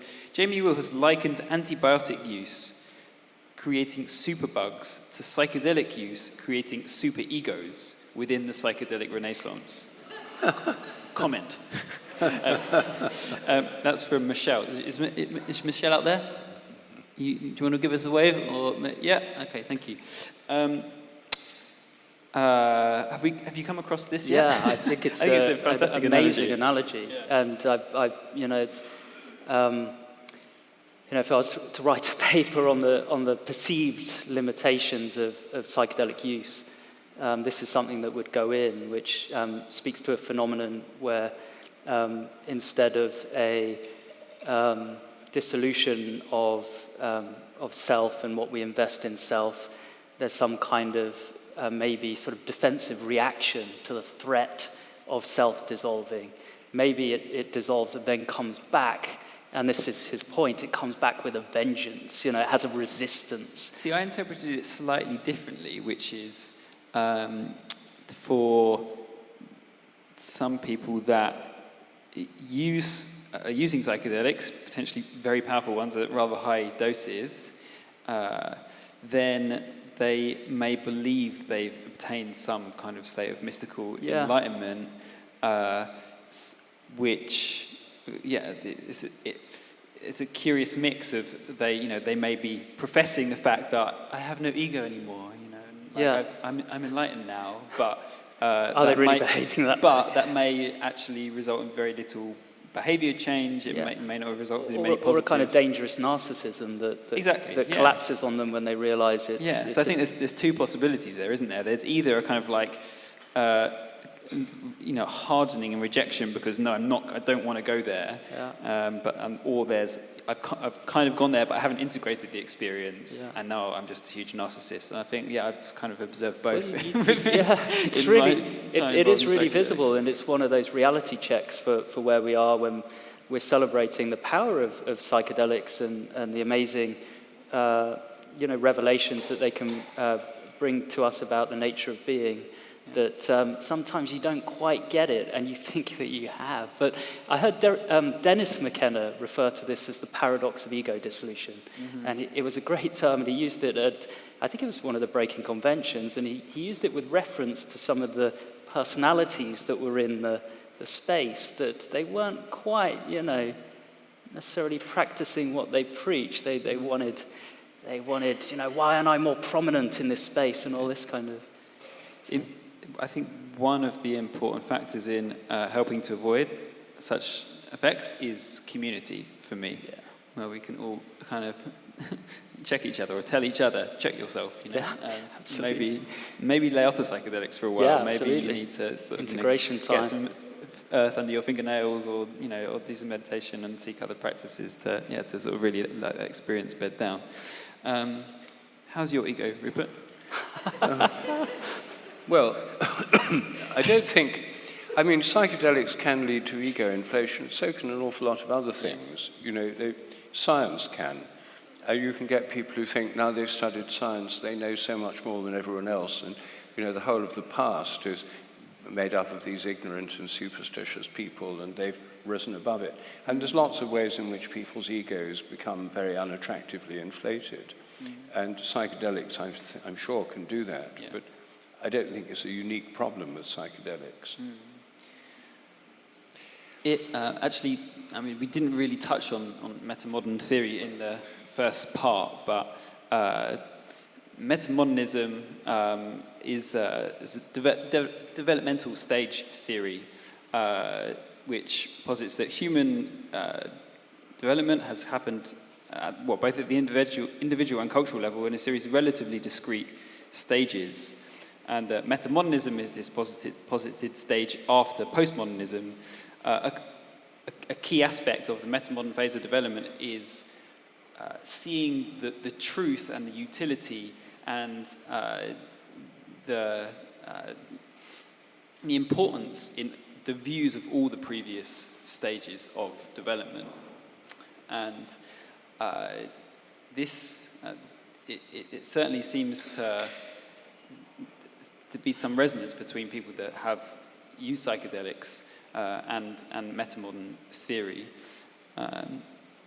And this is maybe one other useful check of, are you, in professing, one's enlightenment and experience with psychedelics, are you still able to sit down and listen to and have, enjoyable, lively conversations with all kinds of people that you meet, or instead has one become rather dismissive, thinking that I'm only going to speak to people who are at my level and sufficiently enlightened with having taken a certain number of other psychedelic experiences. And I think that's... Well, I think if a number of these ego-inflated people met each other, they're not necessarily going to get on very well, are they? Probably not. So let's see. We'll do one more question from the phone here. Is there any research in the optimum number of psychedelic experiences to achieve maximum therapeutic benefit? Number, or maybe we could extend that to rate. Do either of you have any reflections or advice on what is the optimum number or rate at which to have psychedelic experiences for maximum therapeutic benefit? The honest answer is we don't know yet, and so you'd only go by a bit of intuition and sort of qualitative observation. But that's the kind of thing that we're trying to tease out with psychedelicsurvey.com, having a platform that can collect data, whatever the context of psychedelic use. We have a version for ceremonies, a version for microdosing, a version for general use, and it's part of how we're trying to tackle that kind of thing. And something came up today in the lab. We've got such a wonderful team at Imperial. They often, you think you've got a handle on things, and then they throw up something really interesting. And it was this realization of perhaps sometimes it's easy to get seduced by averages, and so you could look at, say, extent of use and its association with well-being and see that generally there's a positive relationship there. However, what about the outliers? What about the anomalies that otherwise you overlook? And maybe there are some examples that you see with psychedelics where things actually go dramatically in the wrong direction, away from health. And it's just a little bit of a wake-up call to have a little think about where those outliers we were talking about, a little bit like this sort of superego thing within the context of microdosing, that when you profess a kind of approach to taking psychedelics that generally is about sort of mostly stripping away the contextual support, the psychotherapy, having a sober sitter with you, then you have a space for some potentially sort of interesting, problematic phenomena, like a lack of breakthrough and a reinforcement of beliefs rather than a relaxation of assumptions. And also a kind of positive feedback where, a little bit related to the non-specific amplifier phrase, you might have kind of runaway emotions, where the ability that we have during normal waking consciousness to put a check on things, to temper our temper sometimes, there might be some instances where that's compromised in a problematic way with microdosing, done out of context, done with full doses. It can really go, out of hand if not done in a safe container. But microdosing is this philosophy that says we don't necessarily need the safe container. I'll take my Tesla into, the Google office or whatever, and go about ordinary life, and all you have to do is take a sub-perceptible dose. But where's the solid evidence base and test of this kind of meme that's taken off that somewhat worries me, actually, microdosing. One of the other most liked questions are, what are your thoughts on microdosing? So we've had a bit of that. I'm thinking there was the first double-blind study of microdosing released not so long ago. you come across this? What's that? Not from Imperial, No. but, and showing, I mean, it wasn't very favourable, actually. Yeah, and was it double-blind? Yeah, I think that's what distinguished Sure. it. Yeah. Sure. I'll send the link afterwards. Okay. But the results were not favourable, as far as I remember. I think that's part of the picture is you already have human beings are highly suggestible. You just have to look at the placebo effect and how massive it is. It's colossal. Then throw into the context a compound that already enhances suggestibility, then you have a really heady mix for kind of false positives. This is doing me good. This is a great thing, Maybe it's a good thing when things are going well, but is it really a good thing more generally? Rupert, any thoughts on optimum number or rate of experiences or microdosing? Do you microdose yourself? Well, not much. It makes me feel slightly queasy. I'm not Makes me feel a bit anxious. I'm in favour of the occasional macro dose myself. I'm with you on that, yeah.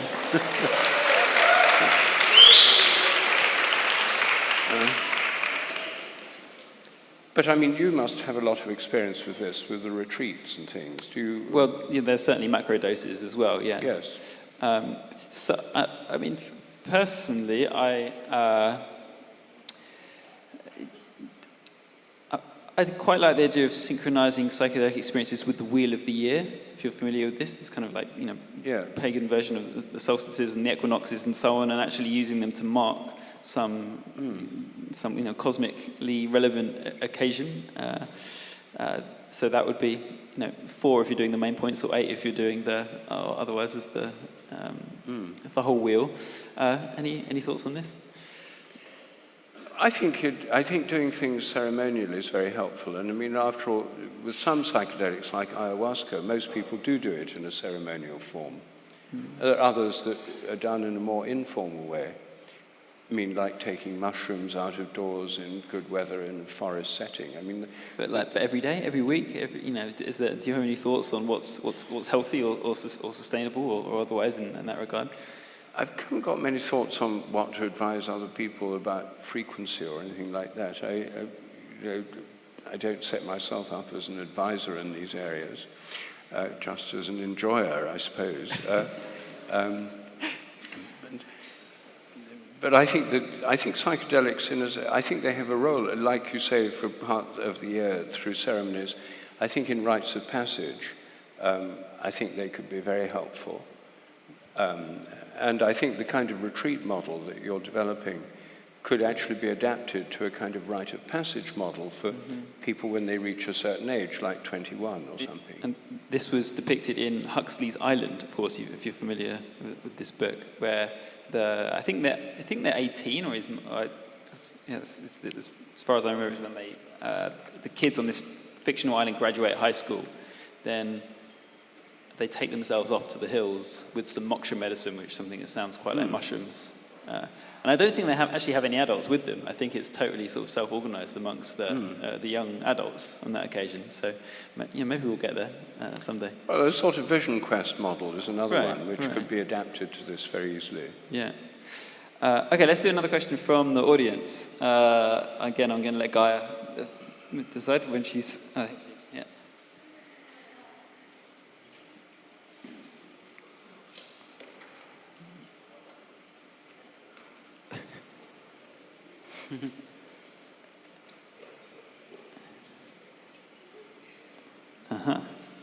Hello. Hi, my name's Galina. Thanks very much for the conversation. It was great. Really enjoyed it. I've got lots of questions, but the one that I keep thinking about is, what do you think would happen if you gave some of our major world leaders a macro dose in a safe environment of LSD? Well, so our latest campaign, our current campaign, is campaigning for the rescheduling of psilocybin. It's currently a Schedule 1 substance, which means that it's extremely expensive and time-consuming to do research with and cannot be prescribed by doctors, and by rescheduling it to Schedule 2 or below, it would become significantly easier and cheaper to do that research. The research is going on at Imperial. That campaign has now been backed by, let's see, Clive Lewis of the Labour Party, Norman Lamb of the Liberal Democrats, Crispin Blunt of the Conservative Party, Caroline Lucas of the Greens, and we're hoping to get the backing of someone from the SNP over the coming days. That's also now going to be soon separated from the Psychedelic Society, become an independent campaign, psilocybin for mental health. I'm looking forward to inviting, at the very least, those MPs that have backed that campaign along to our psychedelic experience retreats. The fact, if they're already, if they're happy to publicly put their names as something like this, surely we're not that far off when at least some of these, currently backbench MPs come along on these retreats. And let's hope. But Clive Lewis, I think, is pretty well known from Labour. He could be the next Labour leader for all we know. So the world is changing, right? And the psychedelic taboo is melting away.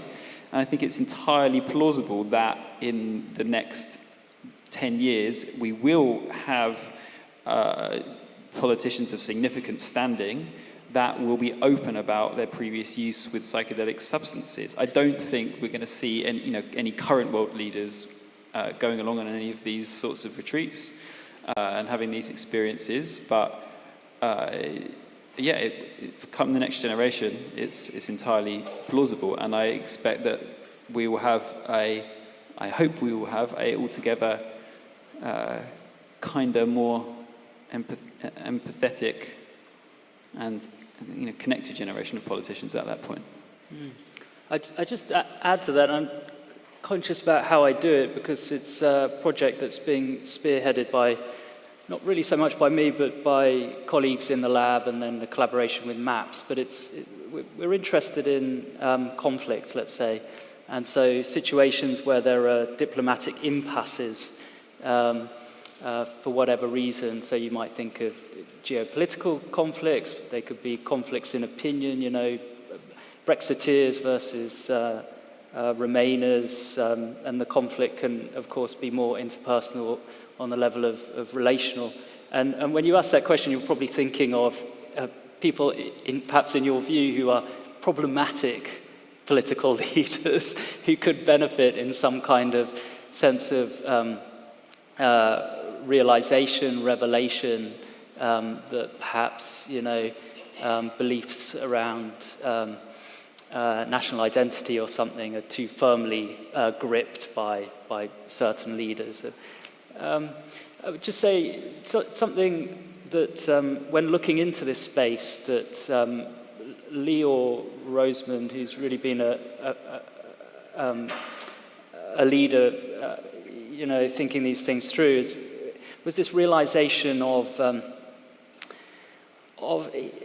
there was a thought that there might be a re-energizing of a kind of activism in certain contexts, but then there was a deeper realization that activism can be an example of beliefs that are too tightly gripped still, and so it's a tricky one. And just coming back to some of the themes that were being sung about during those beautiful songs that we heard, reminded me of the theme of aimlessness, which is a sort of theme that has maybe played a role in how we've done tonight, and it's something that's talked about in Eastern philosophy and such like as a way of value, that you don't have your sharp focus and direction as such, but you just see a little bit like an exploring child where things take you. It's just, I think there might be something to be said for, not trying to re-politicize psychedelics too much in the way that was perhaps done problematically in the 60s, where there perhaps was an effort to drive a particular direction. Maybe there's something to be said actually more for how it might enable us to sort of question some of our assumptions, whether political assumptions, assumptions which are contributing to mental illness. I think an interesting version of that question would be religious leaders, because there are, Johns Hopkins, I think, isn't it Johns Hopkins, has a project where they're giving psychedelics to religious leaders, priests, rabbis, and so on.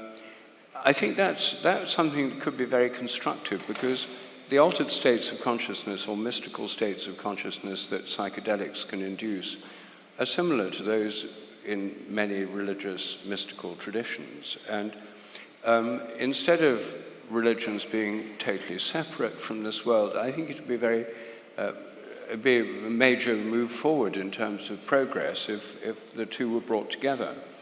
I mean, after all, religions are about altered states of consciousness. When you go to great cathedrals here in England, these were not functional buildings. I mean, Lincoln Cathedral, for example, these huge, towering Gothic structures. It's not about getting the most people in the space the most efficiently. It's creating a vast space for the mind to expand in, and stained glass windows, which, in the Middle Ages, there was incredibly psychedelic displays. I mean, they're still very amazing.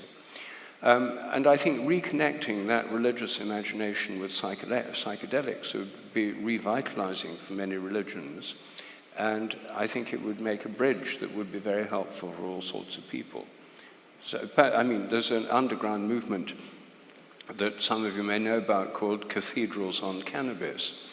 And many people have found that, taking cannabis before visiting one of the great cathedrals greatly enhances the experience of that sacred space. I once went to a cathedral with a friend. We were discussing this, and he said, well, what about cathedrals on acid? Well, I have to say an anecdotal account, without mentioning names, it's an astonishing way of experiencing them. I think... so I think that these, the idea of, I personally don't think the idea of great state leaders taking acid and coming out totally changed. Personally, I would hate the idea of the President of the United States taking acid with his finger on the nuclear button. But I do think there's a way in which, as is already happening with the Johns Hopkins thing, where this could lead to a really interesting cultural and spiritual evolution. Yeah, any kind of context where you can promote dialogue and, the kind of tensions that maybe some people hoped for more from tonight between perhaps, competing worldviews about the nature of reality. But if you could take, some of the best of religion, which is essentially experiential, the spaces of worship are there, as Rupert's articulated, for experience, and then, done in that way, these are kind of sort of spaces for realization and revelation. And if a dialogue can be made between perhaps humanists, prefer that term or naturalists and people of religion, to think and talk about common ground, then I think that would be a really healthy thing, where people might realize that, what you're talking about in that space, in that belief system, is really very consistent with what we refer to when we talk about something like the unitive experience, sense of connectedness, appreciation for nature, and such like.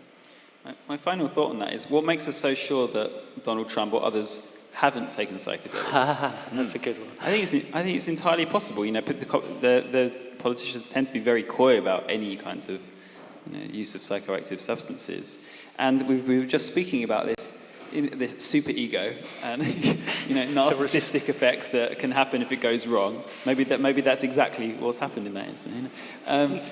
Actually, we've got some more questions here, haven't we? So one from Liam. A service-based psychedelic industry seems inevitable eventually. How does this look like to you? What components are essential? I assume that means essential for it to function in a safe and productive way. I think it's very much already information, I think there's a dozen or more retreat programs in the Netherlands now doing more kind of stuff we're doing with psilocybin truffles. There's for some years there's been rather active ayahuasca scene, in this country, and certainly the Netherlands, where in the Netherlands ayahuasca retreats advertised fairly openly. It's a bit of a grey area in the law. So yeah, I mean, it kind of already exists, and actually, it's the fact it's underground is one of the biggest problems. Once again, we see that the causes of some of the problems that have arisen in these scenes are precisely the cause of prohibition. The consequences of prohibition, and if psychedelics were not prohibited and people could access information about the retreats in an open and transparent manner, and so that bad actors or the people that weren't really qualified or weren't using the substances with due respect and in a safe way could quickly be noticed, then that would really help a lot. So this is one key reason why I'm hoping that prohibition of these substances is lifted as soon as possible, so that we can make sure that people are doing things in a safe way. I think that's one of those examples where there's a case for a degree of regulation, because you have the phenomenon in the underground with ayahuasca use, for example, where, this retreat down the road is now offering 20 sessions for your however many dollars, And that kind of, I think Jamie Wheel referred to it in the context of ketamine, actually, as a race to the bottom. Mm-hmm. How can we provide more for less cost? That kind of thing you would hope could be dealt with in a positive way, and the right kind of professionalism that you would want in a retreat centre will be the kind of thing that we could hope for, I think, in a regulated system. So have you been paying attention to what's been happening in Oakland and Denver? Where mushrooms were decriminalized in Denver, and all kinds of psychedelic and entheogenic plants decriminalized in Oakland. And some people say to me, and I'm quite partial to the view that maybe that's enough. Maybe decriminalization and simply giving people the ability to grow these things at home is as far as we should go, and that we don't want to go the direction that cannabis has gone in many states in the US, which is this rather, large and nasty corporate entity. Yeah. Well, I agree. I mean, I think decriminalization is probably far enough for a lot of these drugs. I mean, because if it's fully legal, then you have huge companies with cannabis, what's it called, Compass, or $30 billion companies already. I mean, you have huge corporations, enormous interests, capitalism takes over. And the kind of thing most of us like, the idea of it's small scale and it's eco-friendly and stuff, it will just become another product. They'd be bought up by Coca-Cola and Marlboro cigarettes and so forth. So I personally don't want that kind of future for psychedelics. I mean, I like to think that there's something that would make psychedelics very difficult to commercialize in the way that has been done with alcohol or cigarettes, that there's something, maybe partly because they're so context dependent, that at least the results would simply continue to be a lot better from the organizations that were offering it with positive intentions in like a small and careful way, rather than Virgin Health saying, come in for your 6-hour psilocybin session and get out again. And that's exactly an example where science, I would say, the scientific method provides value, because we can test an assumption, which is that this experience is done most safely and effectively when you manage context. And we can test that assumption through things like our psychedelic survey tool, or it's harder to do in control studies, because in one of your conditions you're going to have a unenriched environment, or you don't want an adverse environment, but you're going to strip away the therapy. And then do you really want to do that? It's a problematic thing to test in a control study. So these naturalistic studies are a nice way to do it. But that very much needs a solid evidence base. Otherwise, those who are only interested in profit will try and undercut as much as they can, strip away therapy. Then you have something that loses its safety profile, it becomes risky and not so effective. Yeah. So just a final word. I very much hope that there does come to be sooner rather than later some kind of is regulatory body the right word, or some professional body of people working with these substances. In the first instance, it could simply be like peer reviewed, or it wouldn't have to be like formally accredited by the state, but have some kind of badge of quality, and like you do in psychotherapy, or in fact there's several different psychotherapy accrediting bodies in the UK on there, but and I think this should, as more and more people start using these substances, as more and more different providers start offering retreats, it would seem the safest and most effective choice on behalf of policymakers is to allow a degree of decriminalisation, such that at least this can happen for the safety of everyone involved. But would that be the safest way? Because if you're just promoting a use that has no regulation and controls, and opening up potential access to something that's incredibly powerful and potent, and yet you don't put in safeguards around. For me, it's just a first step. The fact that this is already happening suggests to me that it's important that anyone who is offering these substances is able to come together and talk about that in a fairly open way, and for the community to do some degree of self-regulation. I think I'm open to the possibility of further layers of regulation and so on, but as a first step. Let's take another question from the audience.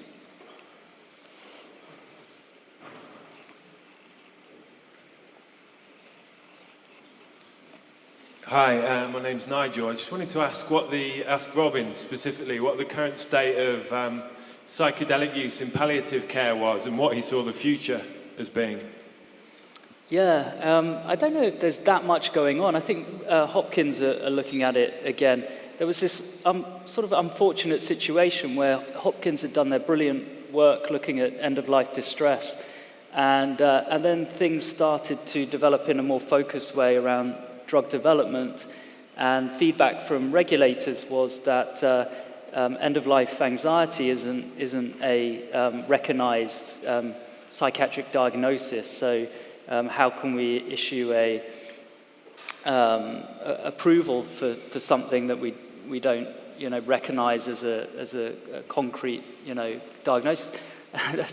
It's a real shame, because the huge human value that can be provided in that space was pushed to one side as things were lined up around depression. Obviously, equally worthy problem to try and solve. But I think people are realizing that was great work and it needs to be looked at more. It's just about, in a climate of still somewhat limited resources. I mean, we're doing better, bringing in private money and such like.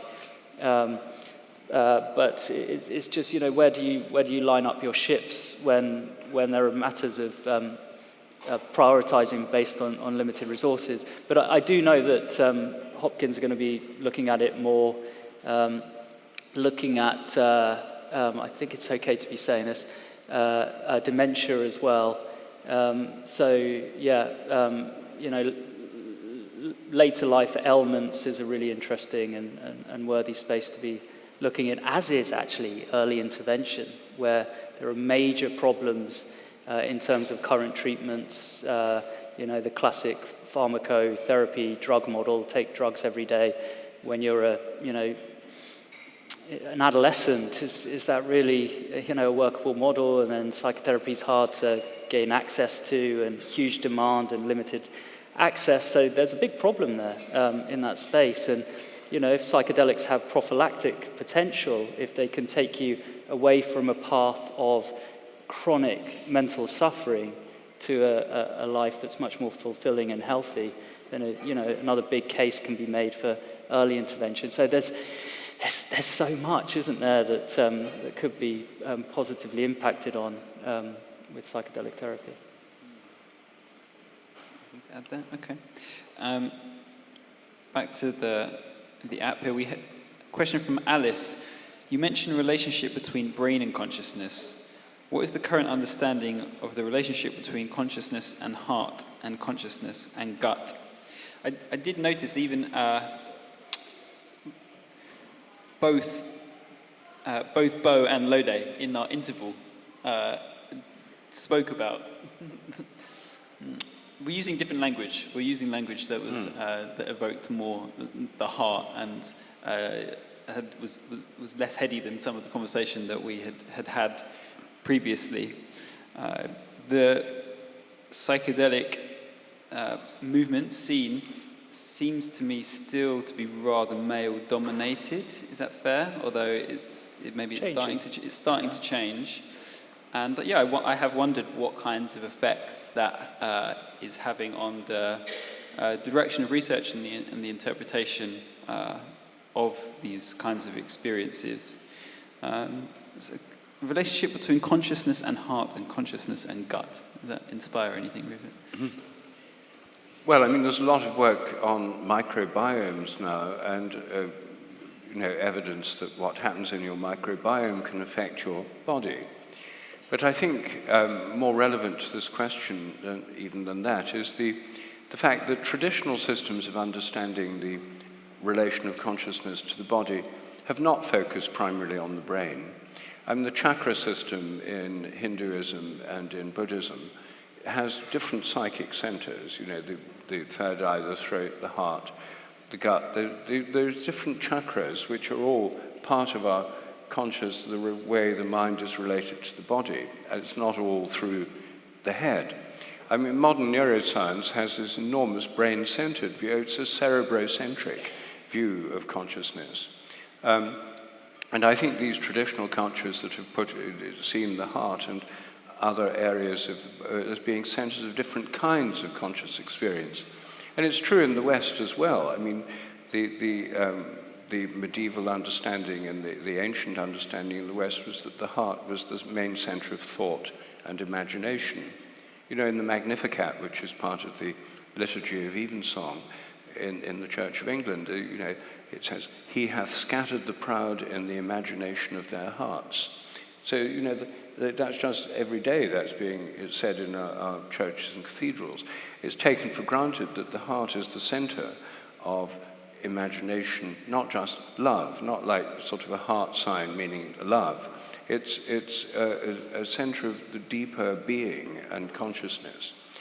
And we've lost sight of that by having this obsessive idea that brains and consciousness must be totally linked. In all these science fantasy films about disembodied brains being able to think, and it's become, and then the brain's a computer, and it's, I think, an extreme distortion of the way our bodies and our consciousness is related. So I think the microbiome is one reminder of that, but just paying some attention to these traditional ways of understanding it is another. Yeah. I tend to agree with a lot of those sentiments, but I do think there is a shift now, at least among some neuroscientists, to be looking at biorhythms and how they interrelate. We'll be recording heart rate and breathing, and just knowing that when you do that, seeing how much of the variance it explains of brain activity is really large, and now we're discovering things like rhythms of gut movements correlate with brain rhythms. So what I would like to promote among people who see value in kind of a heart-centered approach would be don't overshoot in thinking somehow that explains things, that does away with any value in understanding brain, for example. That would be a case of overshooting. And so I just ask for people to be, if they do have a kind of tendency to be a bit sort of anti-science and think that there can be sort of value in referring to heart, just think that these things aren't inconsistent. They're really not. Science is just a method. That's all it is. And so, maybe there's, in the same way that we can still appreciate things of nature, trees and such like, when we understand how they interrelate with their environments and such like, for me it gives a deeper wonder about the nature of nature and the universe. And a similar thing can happen when we think about the role of heart and a heart-centered approach with psychedelic therapy.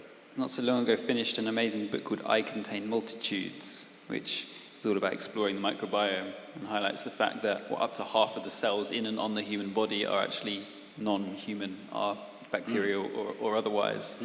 And that's a study waiting to be done, how psychedelics affect the microbiome, perhaps. And which goes with the fact that that microbiome, particularly in the gut, can certainly affect mood and mental states from the presence of a quite significant amount of neurons in the gut. 90% of the body's serotonin is in the gut. 90% of the serotonin is in the gut. I didn't know that. Thank you. Okay, I think this is going to be the last one, and it is to Rupert, actually. It's from Joe. It's, Rupert, what's your best Terence McKenna story? What's my best? What's your best Terence McKenna story? Oh, gosh. I don't know. I'd have to think. I don't have a list of Terence McKenna stories with one at the top waiting to be told. I just have to cast my mind over. Well, I think one story, when Jill, my wife, and our two sons, Cosmo and Merlin, when they were about 8 and 10, went to stay with Terence in his botanic garden in Hawaii. And we had to go there. We arrived, he picked us up. And then there was like half an hour up a kind of lava track up the side of a volcano. Then we finally arrived at this place. And his botanic garden is called Botanical Dimensions. And so we arrive at Botanical Dimensions, and there's all this sort of jungly growth around it. And I saw this vine sort of growing out into the jungle over all these palm trees and other things. I said, Terence, there seems to be an awful lot of that vine. What's that? He said, that's Banisteriopsis. And, the ayahuasca vine. Going around Terence's botanic garden with Terence was a great treat. And I don't know if there's any particular punchline to this story, but it was just seeing Terence in that botanical setting where everywhere you looked there was a different psychedelic plant. That's Psychotria viridis. That's the DMT-containing component of ayahuasca. And then he said, on this one, Salvia divinorum. I said I'd never tried Salvia divinorum, and he said, well, what's to stop you doing it right now? So I did try Salvia divinorum. He said, you have to chew a really large wad of leaves. You have to keep chewing for a long time, and then this will happen. And so I did this, and everything turned into kind of yellowy, rubbery, stretchy thing. I thought, gosh, this is terrible. It wasn't a very good experience. But then he said, maybe you'd like to take some home. And I thought, well, do I really want to have my own sort of Salvia divinorum garden? And I thought, well, okay, why not? So I took some home, rooted the cuttings, grew it at home. And then I heard somebody, the word had got round, Terence must have mentioned it, somebody rang me up from Kew Gardens and said, we understand that you've got the only samples in England of Salvia divinorum, which we haven't got in the collection at Kew. And I said, well, actually, yes, I have, and they're not doing terribly well. They had some mite infestation. And I felt, actually, this is my responsibility could end at this stage. So I said, I'd be very happy to donate them to the Royal Botanic Gardens. So the curator of psychoactive plants showed up in a black cab and took them off to Kew. Well, he told me later that they put them in the plant infirmary. They cured them of their mite infestation, and they were doing very well. And I imagine that it's still there. But I've never felt very drawn to repeat the Salvia Divinorum experience. Nevertheless, Terence McKenna lives on through Kew Gardens. Yes. Yeah, or at least his plants, yeah. Thank you very much. And actually, I personally would love to develop a deeper connection to psychedelic plants, growing psychedelic plants and mushrooms, which is, can I say this? I'm going to say it now, which is one of the reasons I've moved to Devon in the southwest, in the hope that it gives me a bit more space and potential to spend more time doing such things. There's that, I think, is a wonderful way of deepening one's connection with nature by truly going through the whole process of cultivation before having the pleasure to actually ingest what one has grown. Okay, I think it's time for final thoughts, or shout-outs, if you like. So I think you were going to mention Psychedelic Survey. You've already mentioned Psychedelic Survey. You just want to say a little bit more so about I'll just give a shout-out to the team that we have at Imperial and those who backed us, including in the beginning Amanda Fielding, Beckley Foundation, and now we have the likes of founders coming in to found a new centre for us, so deep appreciation to them, the likes of Shamil Chandaria, who kicked that off, and amazing people, too many to name, in our team back in West London.